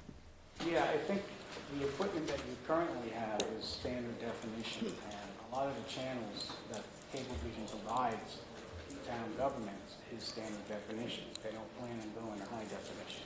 The problem is you can't buy standard definition equipment anymore. So we typically buy high def equipment and bump it down to accommodate your channel. So I pretty much fit all of the towns with the same equipment, upgrade your cameras, upgrade the switchers, and that's pretty much how that works. So you would recommend what new equipment or other equipment we would need as far as cameras and even projectors or stuff like that? Of course, we have an expert right over here. Not in AV, but so what some towns do also, in addition to their channel, and we have one on Cablevision, Optimum, whatever the name of the company is this week. Well, we have one on Altice and then Optimum. Altice. We have one on Altice and one on Fios. Some of the municipalities also take that content and put it on, either YouTube or on the other platform where the HD, could actually be seen, Correct. right? So all of the productions are produced in high definition. Right. So that's easy to upload to a Facebook page or YouTube. Okay, good. For the channel, I have to bump it down to standard. Right, to standard, Right. and then, I'm pretty much making 2 files of everything. right. Okay. Our meetings also get imported into our platform that the town clerk uses. What is that called again? MediaTrack. I've used that in other towns. And the MediaTrack, he puts markers in there, I guess, or there have been markers put in at one time where you could click on the resolution, it would go to that part of the discussion. So I think what I would be looking for is, the flagship broadcast is on the television, right? But if you wanted to watch it on demand, you could go to either the social media, you could go to MediaTrack, you could go to Town YouTube website, or whatever, too. town website. I think that in this day and age now, people want to be able to have an on-demand element. I feel that most people get their information on their social media phones, then they go to the channels. There's certainly a viewership for that, but social media is really the way to go. So I would simulcast meetings on your, if you have, I don't know if you have a YouTube page at this time. No. I don't know if we have a YouTube page. It could be good. We to do? have that. Oh, I didn't even know. They just made it right now. So yeah, we would upload everything to share, especially for those who don't have cable. Right. Let's face it, a lot of people will cut the cord and Good point. Right. say that. Yeah. They get a lot of their information online. So And I know you helped East Fishkill with respect to their YouTube, content and so I forth. think it's uploaded Yeah. to YouTube. Yeah, I mean, I've said it before. I watch the East Fishkill Yeah. board Right. meetings every so Yeah. often, just to see what's going on across the creek. Now, do you provide the operator of the equipment that night of the meeting, the person that's running the cameras? Typically, it is me. Okay. As you can see, I service several towns. Okay. And the people that work, it's not like I have a huge pool of people. Right. I have 3 or 4 who are very proficient in broadcasting. So even if I have somebody who comes here and covers for me, I'm always targeted upload and Right. manage the whole thing, so nothing gets, missed. Okay. The buck stops with me. And the rate that's proposed here is based on the number of productions you would Well, create? it's comparable to other towns. The town of Westchester is much higher, but we have a lot more programming. So Okay. this is comparable to East Fishkill, the Right. amount of programming they do for them. Okay, and my last question would be, if we were to entertain a multi-year contract, would there be, number one, could we entertain a multi-year contract, number one? Number two, would there be any flexibility in the term amount if it was a multi-year? Yeah, absolutely. Right? Angela? or- Is, I see there's 7 productions. Is that an average for a town our size? 7 productions? But you have in here, there's 3 meetings and 4 productions per month? Oh, in the proposal. Yeah, yeah. Yeah, I mean, it's not an unlimited amount of production. In other words, if we were to sign an agreement, it's not like once a year, 7 days a week, we can pay. We come up with a contract and specify how many per month. That's just a general ballpark of what it is. But I don't know if you, I believe you do your town boards, but do you do your planning and zoning and? Not They're yet. just Not yet, but I recorded. think it's a good idea, It's for just some of it. recorded right now, but there's no reason why it couldn't, Does if the facility is East Fishkill equipped. do planning and zoning? They do. They do, yes. Okay. They used to have 2 a month, now it's 1 a month. And we can, they are live on the, as well. What's your contract with East Fishkill? How long is that one? It's a yearly contract. It's a yearly with them? Westchester, the city of Peekskill, it's multi-year. What's the pleasure of the board to go back and maybe work on contract formal proposal and present it next board, or? Yeah, possibly. Yeah, I think, Shared services too. Maybe we could share service with Nikki. yeah, I think that, Nikki? Would you be willing to even entertain that? Yeah, we could talk about something. I think that would be a good thing to do, shared services in that respect. Win-win for both of us. my Thank question you. would be, if we agreed to move forward, how much time would you need to start programming? I'm pretty flexible. A lot of my events are in the evenings, or in terms of meetings, so most of these programs are taken during the day or on weekends, so Yeah. I can turn it around. Say, end of the month, or we said next week, we take the art display here. I Right. can do that. But with the equipment that we have, is that We need new possible? equipment. That Or, equipment is only used for your meetings. So Right. everything that- if I were to come here and take your art display, I would bring my own cameras, my own editing. I have everything needed. so you already have? Yeah. Okay. So Good. I- No, really good. Yeah, I mean, this Thank you. equipment obviously is part of a franchise agreement that's being negotiated right now, so I'm sure you're familiar with how that It's works. negotiated, we're waiting for the exhibit. Okay, I know you guys are working hard on it.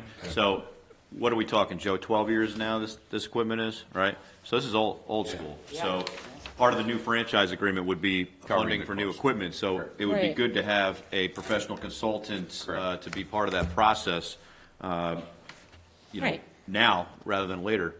So I think we should take a look at this, and we can entertain Councilwoman Bettina's ideas and any other ideas that come forth, and maybe Yeah. we can have something in Go ahead. 2 weeks. Yeah, 2 weeks. And it may is- even be able to be broadened out across the county. I mean, if this works out.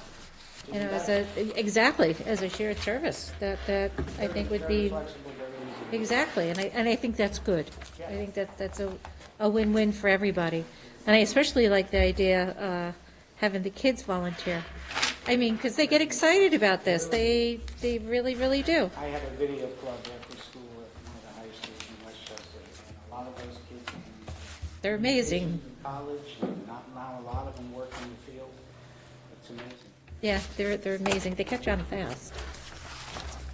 Okay, Thank you. so we'll do that. Really, Thanks, thank you Michael. very Yeah, much, we'll really. talk some Thank more. you.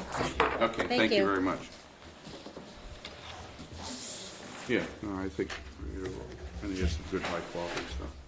Okay, we'll move on into our resolutions. And the first resolution, again, I guess it's the fourth time we've had it here, is a resolution adopting the Town of Wappinger volunteer policy.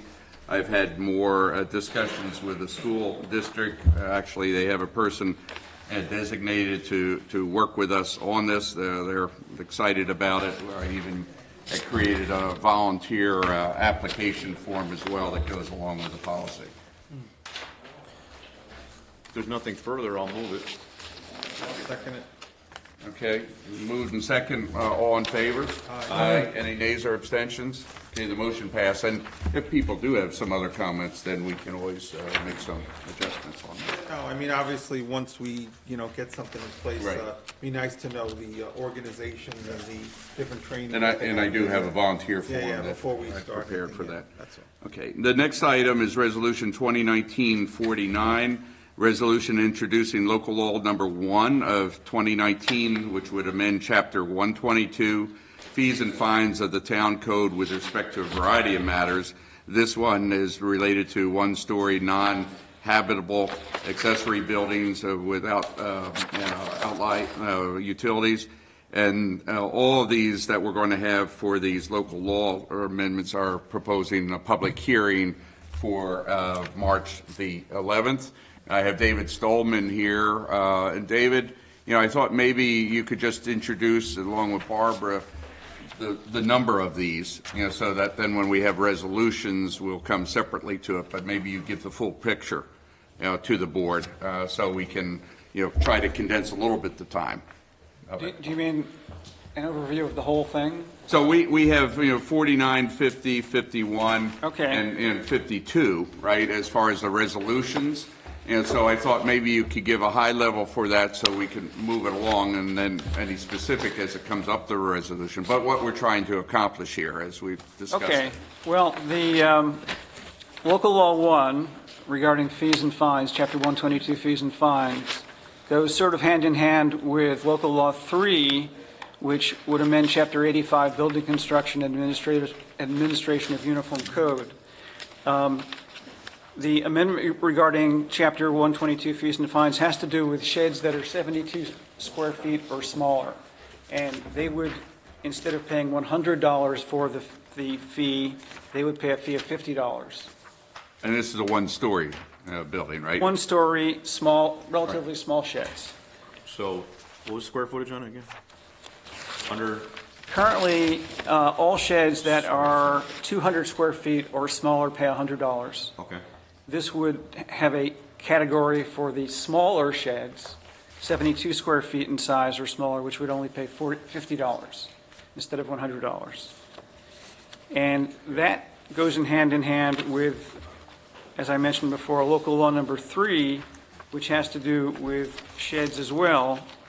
And instead of getting a building permit for sheds that are 144 square feet in size, they would get a zoning permit from the zoning administrator. Okay. So this can be handled without a planning board meeting? Yes. Unless a variance is required? Yes. Exactly. Yes. Would it setback changes at all, or no? No, and this is primarily the reason. Sheds this small are not looked at through the building code, but we have too many people who put them multiples or on the property line, and then it causes an enforcement issue. And also, even a 10 by 10 shed, which is only 100 square feet, is still a sizable structure.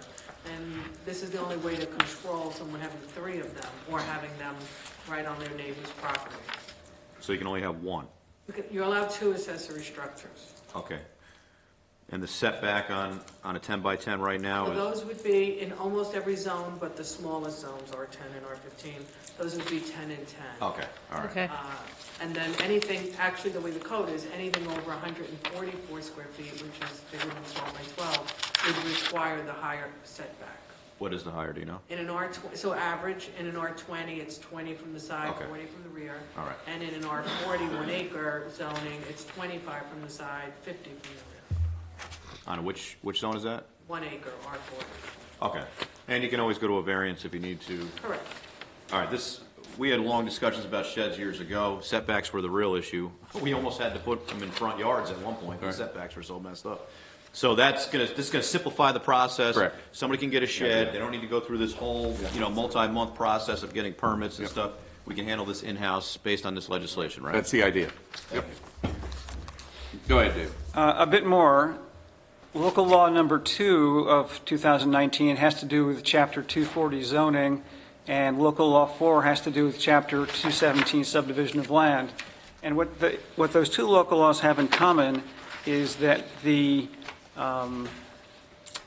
laying out of the performance guarantee needed for public and common improvements is specified in great detail in both the zoning law and the subdivision regulations now. What's also laid out in detail is what needs to happen at the building department and with the zoning administrator before any clearing, tree felling, grubbing, grading, construction work takes place, which is not laid out right now. Like making sure that there's a bond or performance guarantee in place, that there's a notice of intent for the stormwater pollution prevention plan. There are a whole series of things that have to take place at the building department with the zoning administrator before people can start developing land. And then we also have in here, both in the zoning law and the subdivision regulations, a tree felling exception so that the planning board, if it needs to, can allow, with a restoration bond and other requirements, allow someone to go out and fell trees during the time of year when the tree felling won't affect the Indiana bat, and all the prerequisites that have to be accomplished in order to do that. And in the zoning law, there's one last thing, and that is that right now, with respect to gas stations, there's a restriction where a gas station cannot be within 1,000 feet of the boundary of any residence district or any school, church, park, playground, hospital, public library, institution, and that kind of thing. And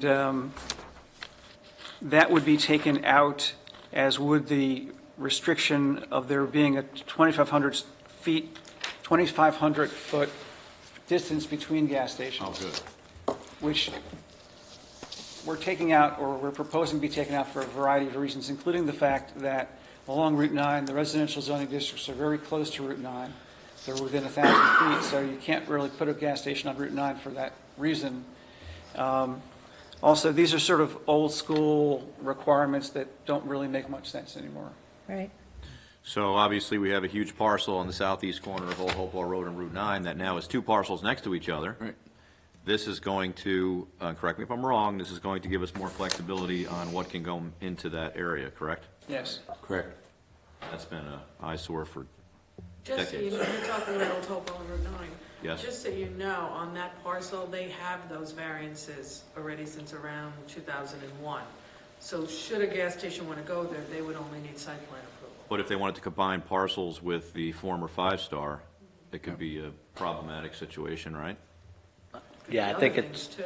I think it's only limited to the one parcel. Right, so that variance would be limited to the original parcel. Right. Now, by removing the restriction within the code, I think if you had a quick check, there's an idea, come in, now that we have two parcels next to each other, I think this is going to remove those restrictions and give us a little more flexibility.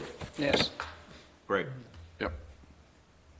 And that's pretty much the That's whole it. thing. Yeah, Oh, okay. yeah, the four different resolutions. Good seeing you, David. That's what we have. Good seeing you, too. Thank you. Okay. So go back to Resolution 1949. This is local law number 1, which deals with the fees, fines. This is the one-story non-habitable accessory building. And then as part of it, too, for each one of these four would be a public hearing on March the 11th, board meeting. So do I have a motion? I will motion, I'll move to move all four of them for the public hearing. Okay. And second. Just on the question, is that something that we should be doing on local law introductions? Can we move all four at once? I would vote Take them each all one. separately. Well, we'll vote on when we have the public hearing separately, but we can do it all. No, I in mean, one day. I think you have to, again, each local law has to be introduced separately. Right. Because while they are related, they can only, Resolution 2019-49. Second. All in favor? Aye. Any nays or abstentions? That motion passes. I'll move 2019-50. Second. All in favor? Aye. Any nays or abstentions? The motion passes. I'll move 2019-51. Second. All in favor? Aye. Any nays or abstentions? Motion passed. I'll move 2019-52. Second. All in favor? Aye. Any nays or abstentions? Motion passed. Okay, thank you. So that will be a hearing on March the 11th for those 4 public laws, Mr. Town Clerk. Okay?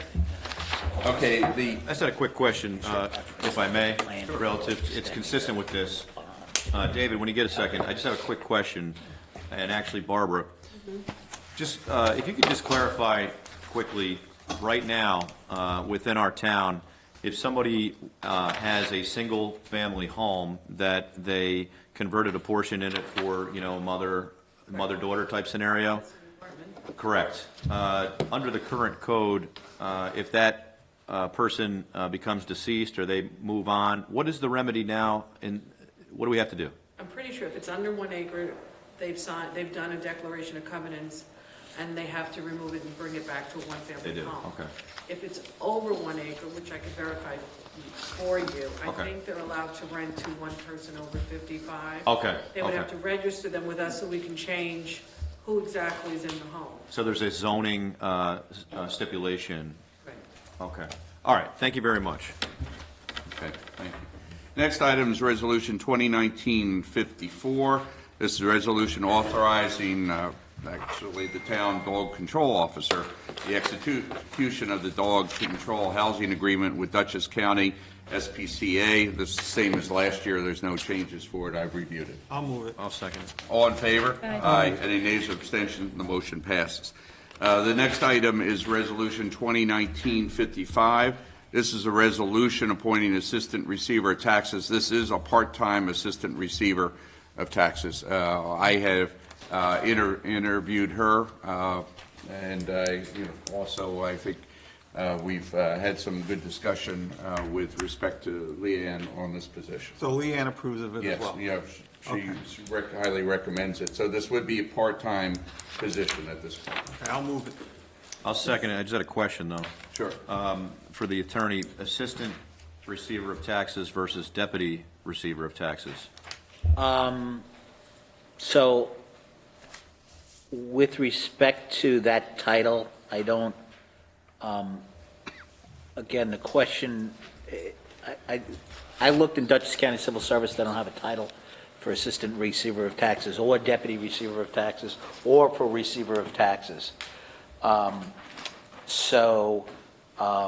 There are some other titles, tax collector, or you could use account clerk, part-time account clerk, which would give you more flexibility in the position.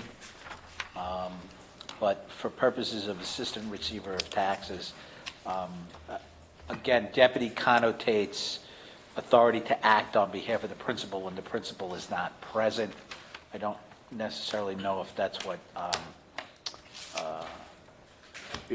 If was account intended clerk here. gives a little bit more flexibility, I would say that would be perhaps a better title to use, if that's the case, Jim. To the extent you could Yeah. put that person in another department. Right.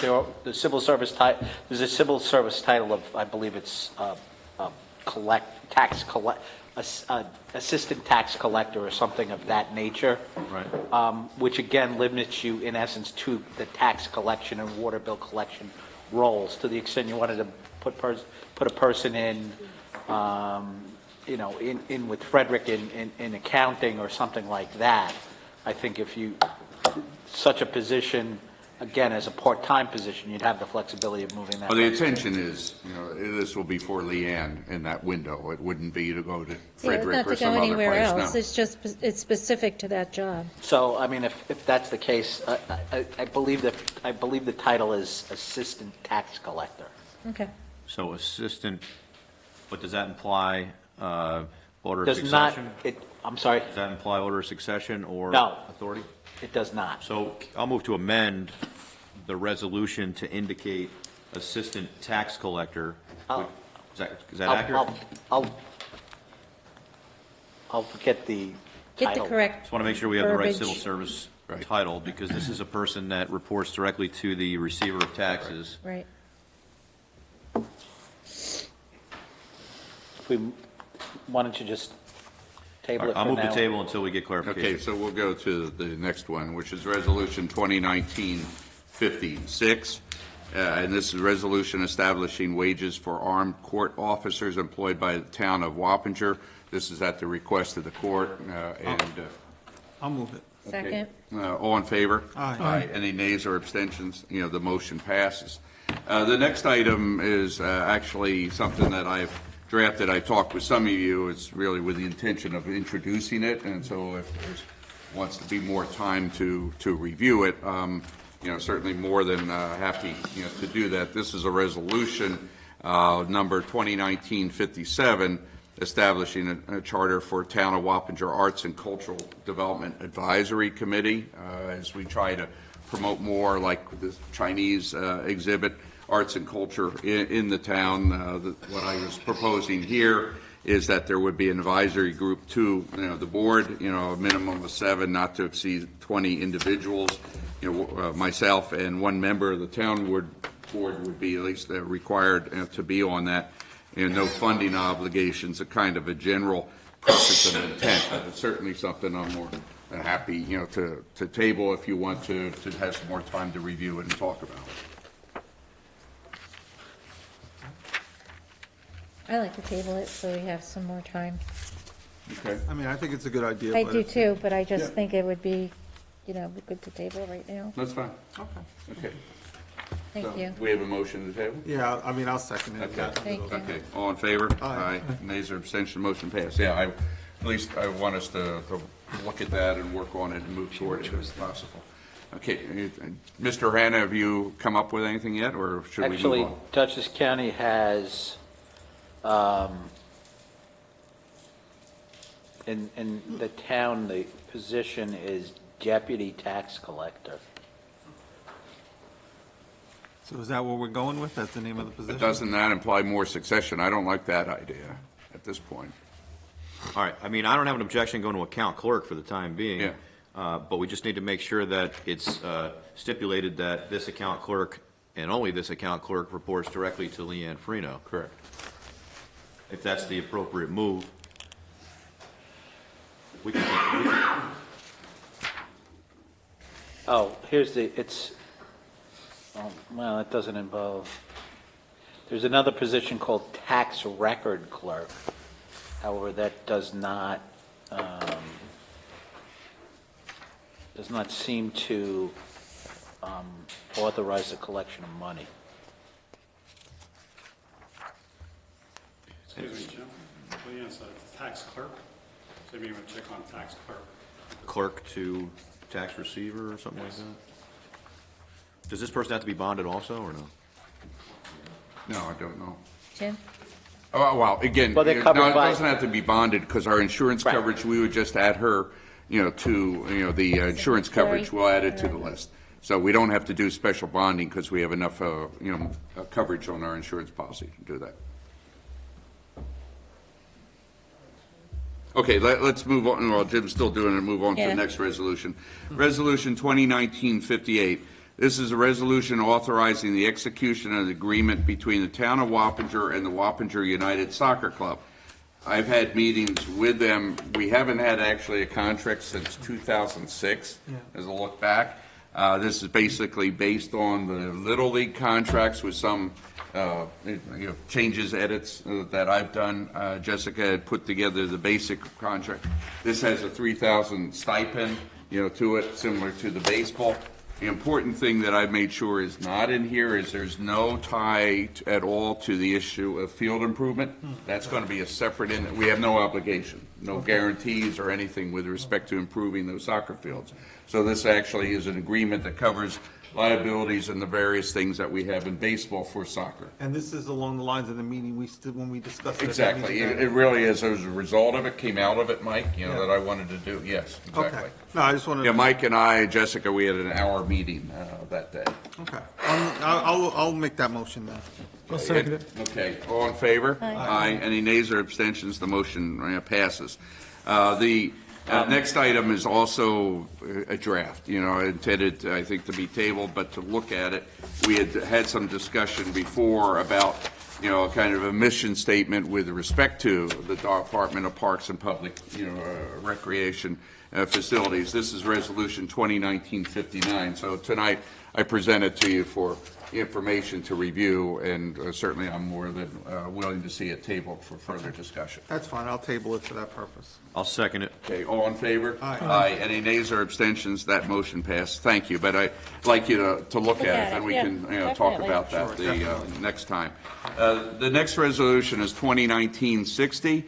This is a resolution that Steve Frazier has requested authorizing the transfer of funds for purchase of excavator-mounted brush cutting head in the amount of $8,475. He has the line items here in the resolution. Steve, you want a brief comment? You don't need it. Come on. Sure. As you recall, during the budget talks, it had been mentioned that my equipment list would come from transfer of funds from the fund balance. This is the last remaining item from that list. Came in under the $10,000 that I had estimated in my cost. I'll move it. Second. On the question, we got bids here, right? Yes. I requested 4. I had 3 returned, and what you see is the low cost on it. So, okay, it's a little bit, all right. Yep. Motion is second already. Okay, all in favor? Aye. Any nays or abstentions? The motion passes. The next, Jim, you ready? Yeah, so the Okay. title would be tax record clerk part-time. Okay, Okay. I'll amend my motion to indicate Leave tax that. record clerk part-time. Second. And, Clerk, tax record clerk, part-time, okay. correct, which is a non-competitive Let's say that 3 position times. under Dutchess County Civil Service. Well, it's part-time anyway. She's not working more than 17 and a half hours? Yeah, that's right. I think the plan was 15. But it's still non-competitive anyway, so. Right, and then under the CBA, if you're less than 15, you're not covered by the CBA. Oh, so 14.9. Right. So if we decided to expand upon this in the future, we could have that conversation, right? Correct. If we needed to. It's a non-competitive position, correct? It's only non-competitive because it's part-time. Okay, all right, disregard that. Once you go to a full-time position, I believe it would be It competitive. becomes a title, okay. Okay. Okay. But we'll explore, there's other options too at that point, okay? So, everybody got the title tax record clerk part-time now? Yes. Okay? Is there a motion, Yeah, again, I second? moved it, Okay, yeah. second, all in favor? Aye. Any nays or abstentions? Okay, the motion Joe, passed.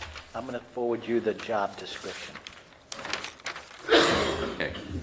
Okay, the next item is Resolution 2019-61. This is the correspondence law that we've received. Second. All in favor? Aye. Any nays or abstentions? That motion passed. So I guess that covers the resolutions. 2 that were tabled and the rest were passed. Okay, thank you, folks. So the next item is really items for special consideration, new business. 2 things that I wanted to cover and try to move it along is Barbara is going to give a report on the zoning department. She's the last of the town staff to report to us at the beginning of the year. So Barbara, come on up, please.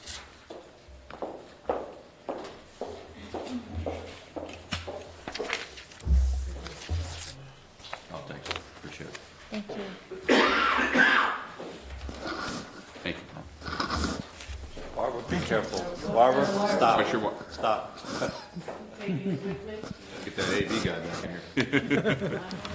He almost knocked us off the air. That's Mike Lyons, from Wildwood Drive, flooding. Oh, yeah, the driveway that goes down to the... Said a little, happy. Go ahead, Tom. Okay, so I'm happy to report that 2018, we were really busy at the planning board. And with the planning board, we heard from 16 site plans, 9 subdivisions, 8 architecturals, 14 conceptuals, and of the 14 conceptuals, 6 turned into projects. 6 of those projects also came before you for either getting into the water, sewer, drainage districts, and 1 for a rezone. The Zoning Board of Appeals heard 32 variances and 1 use variance. 4 of their variances came from the planning board as well. So I know that time is getting late, but I just want to give you an idea of just what came about in Wappingers just in 2018. Dunkin' Donuts opened on 9D. Lawrence Farms added a high-end women's apparel store, and is now in the process of opening up a new exciting restaurant. Volvo completed full renovations inside and also updated outside in their front parking area. Old Hopewell Commons is beginning to build 45 future apartments on Old Hopewell Road at the corner of Sergeant Parmentier Way. The Heritage Plaza has the new middle building, and they now have 2 tenants. They have Verizon Wireless and State Farm Insurance. The only bad thing that happened was we lost Top Supermarket.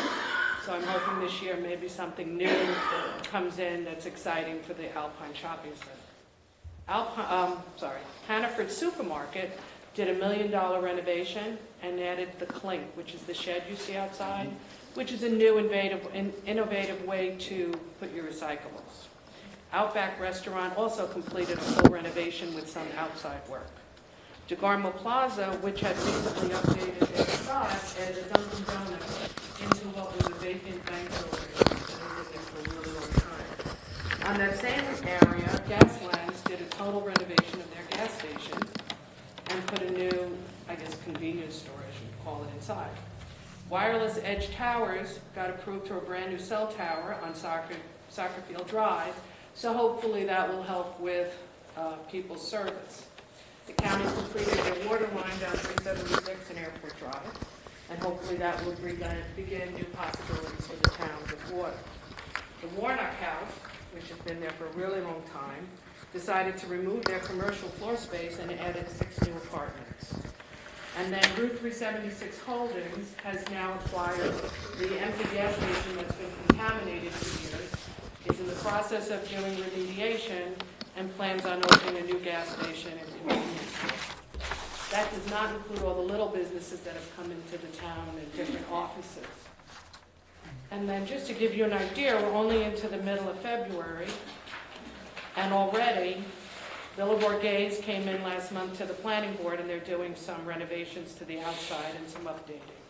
Elgin Associates is taking 2 empty buildings that are in disrepair on Old State Road and Sergeant Parmentier Way, and they're turning them into 2 commercial spaces. They're also doing upgrades to the site that right now is just very run down and wooded. Central Hudson is before the planning board. I think they've come here too. They're doing town-wide pole and wire replacement projects, and we're not the only town they're doing. This is going from, I believe, Chelsea up to Pleasant Valley. Correct. Chapel of the Sacred Mirror has approved a final approval on the entrance to their art gallery. So hopefully that might be opening this year, which will be nice for the town. Wappinger Solar Farm on Route 90 is underway. It will be our first solar farm. Riverview Land Company is down on the river, and they're going to be adding 2 new buildings and renovating another building with added upgrades to their property. Red Cedar Arborists are looking to relocate onto new Hackensack Road, and that will be a new landscaping and arborist site. Fernia Subdivision, which came up earlier, is preparing their 9-lot subdivision 2 lots away. Myers Corner Landing is adding 10 new lots, and they're under construction now with their road. Maloney Heights, which was a subdivision that was approved and filed in 2008, has now started on their 8-lot subdivision on Maloney Road. And lastly, Tractor Supply is before the planning board on a site right next to the south of Akron. So we have a lot of business happening in town. We're busy. And we've been discussing other things to help improve at least our database and small businesses and taking the inventory of vacant, properties and so forth. That Right, so Susan had mentioned with the building department, we're working on a project to start 90 Corridor, Route 9, 376, and then the little places like the Garmo Plaza. We will visit each one. We will coordinate with an Excel sheet so we will know every single business, what's vacant, who's in where, what signs, so we can, if we want to do any type of reports. Susan will have a handle on all the 1203s that are required in the town, and it'll be a nice way to keep track of all the commercial and multifamily. Yeah, you mentioned DeGarmo Plaza. Yes, I'm very happy to see that it has been basically almost to full capacity. And the fact that we have that vacant bank building now occupied, I think is a great thing. I've been working on getting that done for many years, and certainly the gas station convenience store on 76 in New Hackensack Heights is a big thing for me as well, because that gas station's been an eyesore for many years, so. And not only that, you're taking something that's contaminated and cleaning that up, so Yeah. for all the residents. I've wanted to get that done for a number of years. I've been working on that, so I'm glad we finally seen that come to fruition. And it's very attractively done. Yeah. And I think with Dunkin' Donuts are planning some additional landscaping, going forward, so it even makes it look nicer. Can we, what can we do to get more Dunkin' Donuts in this town? Just The kidding. guy who's got a Dunkin' They Donuts changed the up on name to table. Dunkin'. We've so got it's no northbound, longer southbound, west, east, we're good. I can walk to mine now. I think something, you can. I think this is impressive, it's incredible, it makes me proud to be sitting here. We need to have a conversation on a different night on how to get the most out of Route 9 and Smithtown Road.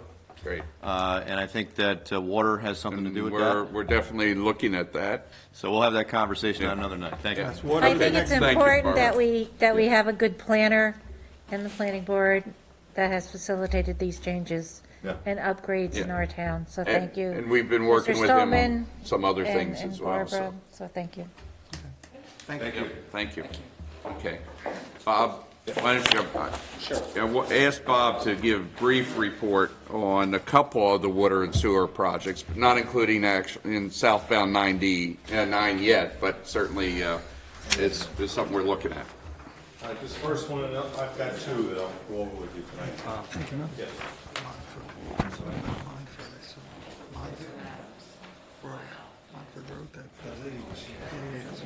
This be interesting. Anyway, No, the extension of the projects to bond. discuss with you. The That first, should be the town board, not the planning board. I think you're familiar with to some extent. That's, we have It's the town three board that accepts them. sewer plants in town, wastewater treatment plants. There's 7 that are, we have 3 that are not connected. It's town sewer, but they're not part of the United Waterford Sewer District. They discharge separately, they don't go to tri-municipal treatment. That is Wildwood, also known as L&A. There's Fleetwood, down off Fleetwood Road.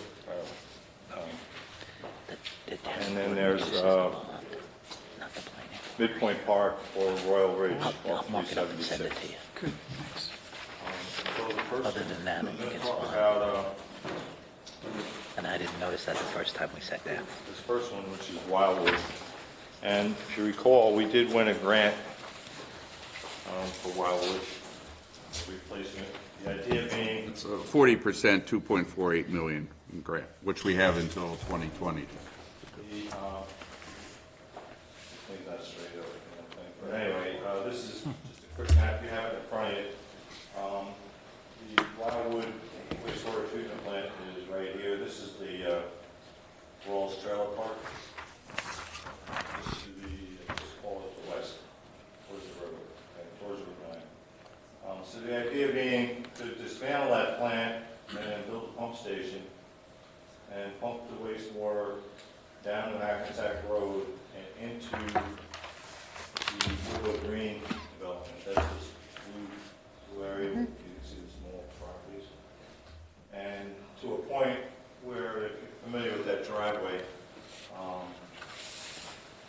the driveway then slopes down to Route 9 pretty steeply. So that would be a gravity sewer where it changes from red to green.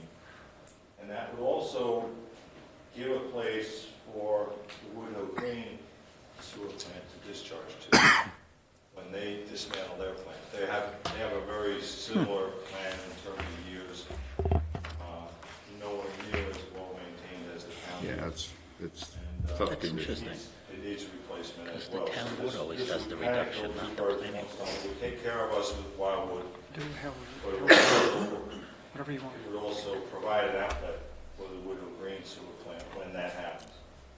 And we have, the supervisor said, almost $2.5 million of grant money towards this project. And we're just kind of Because every going town through the budget does now, that. seeing what the impact of that would be to the Probably better for the town board. tax staff and everything else. But with respect to the Wildwood plant, as I think we've discussed before, we continue to receive inquiries and notices from DEC with respect to compliance, so. Both of these that I'm going to talk about were really done from Right. DEC, or beyond, we really need to do something. That seems just time. They're both dumping into the Wapner's Creek. Correct. Correct. I mean, this is effluent that doesn't meet today's standards, that's, Well, what's happening is the DEC is changing the standards Yeah. on these plants, and we can't physically meet Right. those standards. So we need Huh. to either build new sewer plants Just timing. or put in pump stations and take it to tri-municipal. we need to do something, I mean, That regional way of doing things is the smart way, and it's actually the least expensive. So Bob's worked out, and we're close, but not, I just wanted to get it before us today, and he's working on the final numbers and has to talk with Frederick about line items, but this is something where if we're looking separately, about a new sewage treatment plant, probably $10 to $12 million, and this is far less than that in expense. And with the grant monies that we got, it will help significantly.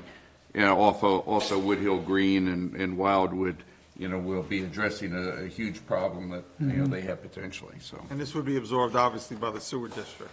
Correct. Yeah. We but would- do we become a tenant to the Village of Wappingers Falls, though, on this? No. We don't. Yeah, it's going to be, tri-municipal's already approved that it will flow through, them. As to the cost right now, they're sharing part of the cost with respect to the connection point and so forth. This was a shared grant is one reason why we got it. We have an intermunicipal draft agreement that will be finalized for this, and then that will be flushed out as far as hopefully there's no additional cost to us on that tenancy. So I just want to see what the Yes. impact's going to be on these yeah, and units. that's what we're working on right now. All right, the other project is a new one for you. DEC again has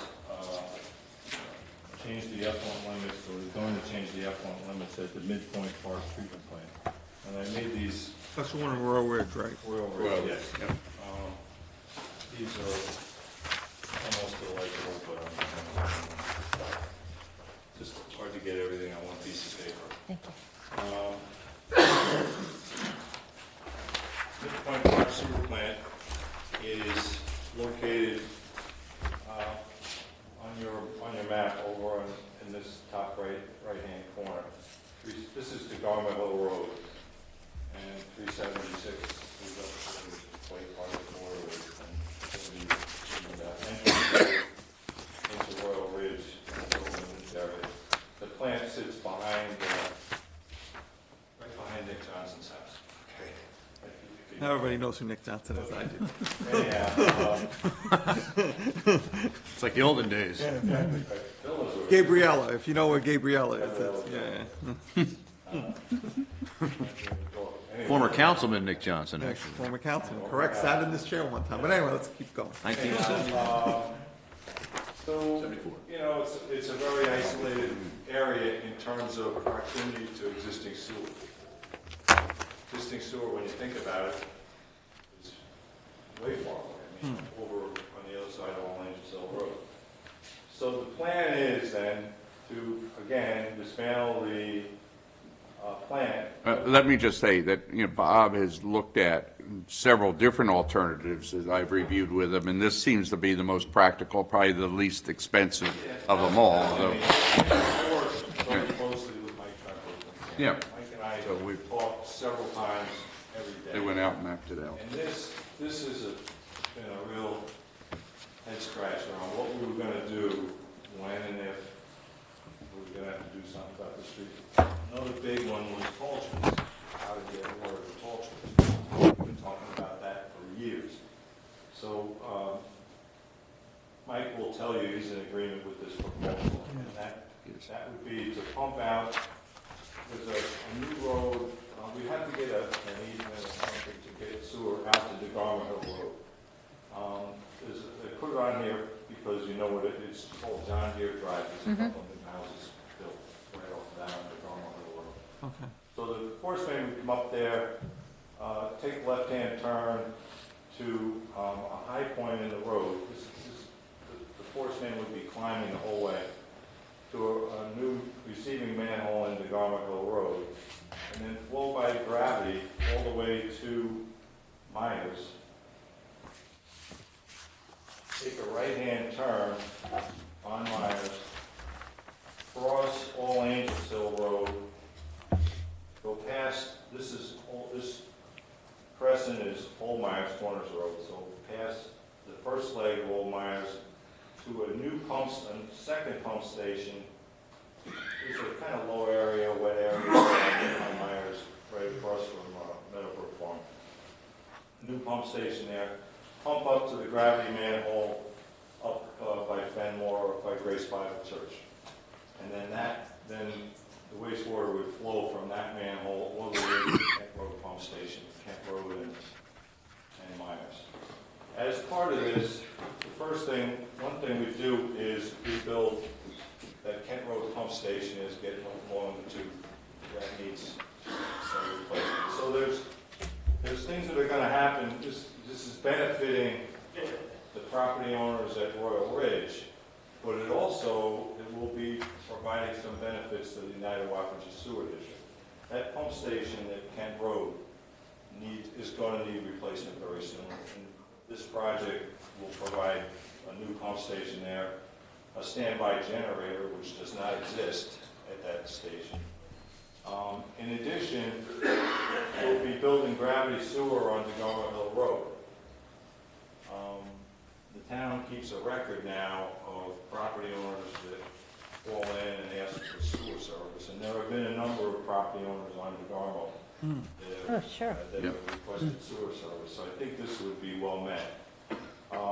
We'd also provide sewer service back the other way along the force main back into this pump station at Royal Ridge. So that entire length of DeGarmo would have the sewer service. The other really great improvement would be we'll have a sewer manhole now at DeGarmo Hill Road and Myers, which could serve DeGarmo Plaza, the buildings you were just talking about, Pete's. Those are, Pete's is served by an old sand filter that the health department approved 30 years ago, and I'm sure the maintenance on it is really very up to snuff. But anyway, it needs, sewer in that area would be well received. Yeah. And also, it would provide sewer potential beyond Myers, where there isn't sewer now. So that's in a nutshell this project. And I'll answer your question. How long do you think it'll take for this project to come to fruition? Well, if DEC has their wish, we're going to have to do it very quickly. Yeah. Well, what's the price tag? Well, we're working on that right now. Yeah. So that's preliminary. That's right. An interesting part of this is the infrastructure that we're putting, and by the way, DEC doesn't care what the price tag is. Right. Well, I understand that, but the taxpayers do. No, absolutely, Bill. But thank you, think just a little bit. Preliminary look at it. So does audit and control. Yes. Right, and we are restricted on what we can increase the tax rate for the Absolutely. sewer district under audit and control. So, you're talking about a $4, $5, $6 million project. I mean, this is a major project. I understand it needs to be done. I get that, and I'll say what I've said 100 times here before. A lot of these sewer projects could have been done for 90% less 30 years ago, 40 years ago. And the town chose not to do any of these capital projects because, in the words of two council members that sat right here, they said, this town wasn't supposed to be developed. That's why we didn't put any of those pipes in the ground. So now we end up having to pay millions and millions of dollars. We have a tax cap that we're come up against. So we have to be creative on how we can get these things done. And sometimes, unfortunately, you have to weigh the penalty that you get on an effluent situation on a 40-year-old or 50-year-old sewer plant versus what the expense is going to be to improve the whole thing. That may very well be the decision. I just want to point out one other thing that we really ought to focus on, I think, early. This section of Myers from All Angels to 376 is going to be rebuilt this summer, right? It would be real smart for us to put the sewer in while they have that road torn up, in that section. Something to think about. Right. And we are looking at grant funding sources too. And the Kent Road plant dumps into Tri-Muni, is that where it goes? Yes, yes. So, It actually pumps to the trunk sewer that crosses right near the, just before Hannaford's. Right, Saunders right. Creek there. Yeah, yeah. So that's where it discharges to. and we got the volume and all that? Yes, that force main was built for sewer. Rudy Lepar sized everything, so it would be. For this bill, we'd have to talk with, And then Jay also sized everything to accommodate. we'd have to work with Tri-Muni on the, capacity But the issue. force But it main, the makes- final force main is the right size. But it makes sense to have it done when the county is ripping up the road. Right. At least that part of At least it. that- Exactly. That's the only part, they're not going between All Angels and 9. It's from All Angels back to 376. So that one section from All Angels to DeGarmo, we've already talked to them about putting a water line in there Right. for the firehouse. Firehouse and the mosque both want water, so it would be, it costs a lot less to do it while the road's torn up. Exactly, yeah, common sense, yeah. I would want to see pricing though on what No, that's, that's going to be developed and presented next. we could And say it's going options to cost on less, that. but I mean, that's just relative depending on what the Correct. overall Yep. expense is going to be. Okay, so that's where we are on that. Okay, any other questions? I Okay, try to thanks, be Bob. brief. Thank I you, know Bob. it's- Yeah, okay.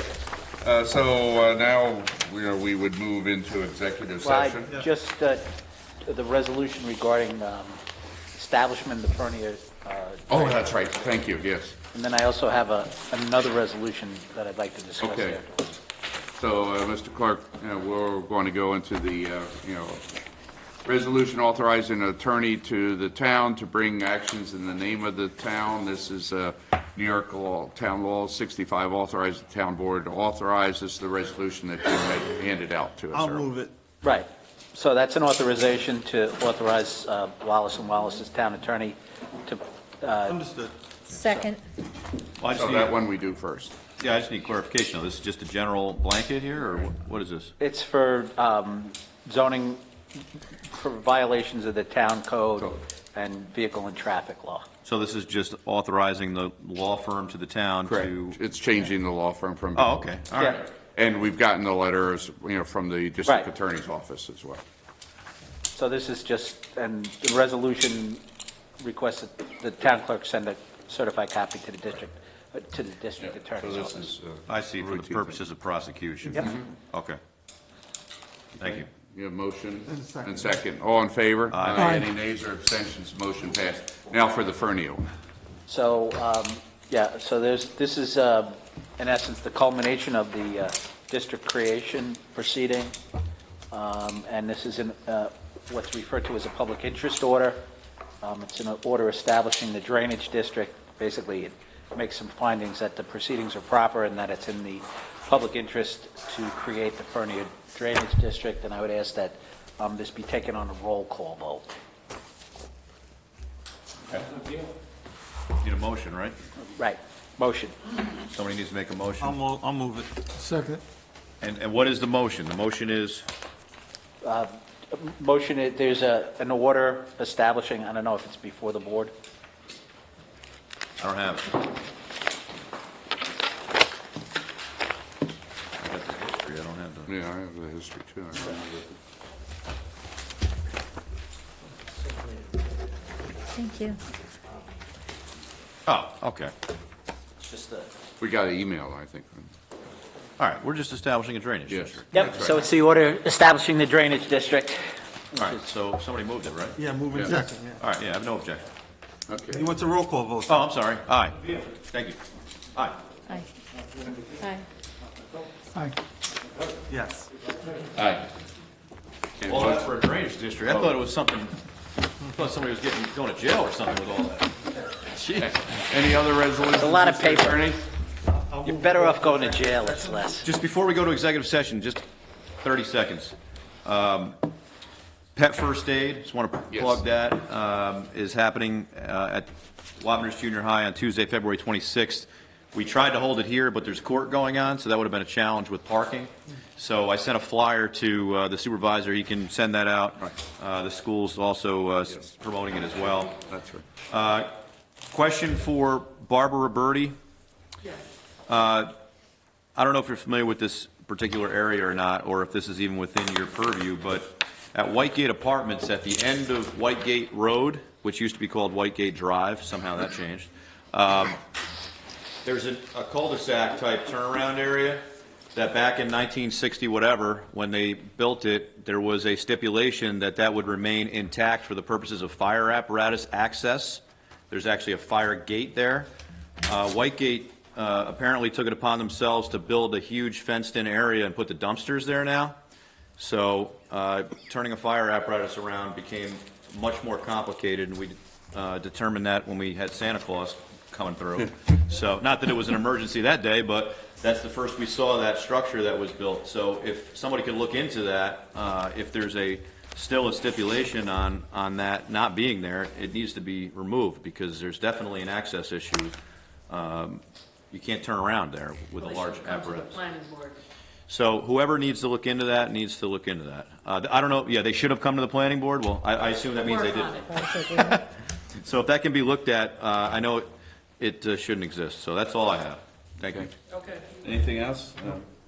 Okay. To executive session. Motion and second, all in favor? Aye. Any nays or abstentions? Motion passed. We'll be back. Good night, David. Take care. Looking at that section, it seems like the planning board has.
Joe, thanks.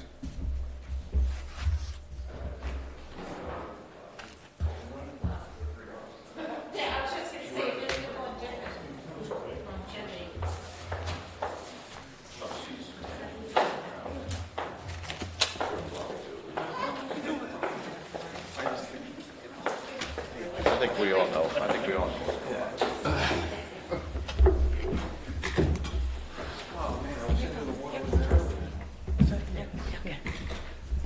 Okay, as we're coming in, have a motion to come out of executive session? Better. Is there a second? Second, all in favor, aye. Aye. Any nays or abstentions, motion passed. I will like to note for the record that those decisions were, made during the executive session. Okay, any other new business or comments? Okay, is there a second? Okay, all in favor? Aye. Any Just nays? everybody be careful tomorrow with the upcoming Yes, storm. nays or abstentions, motion passed. Thank you, everyone. Huh? Sorry? How bad is the weather gonna be tomorrow? Mr. Beal said It's gonna be rough Who knows? getting, when you Rough get home. in the on morning. On the train, when you get home, it's gonna be a little rough. Getting in shouldn't be a problem, but getting back might be, it's gonna be icy. Yeah,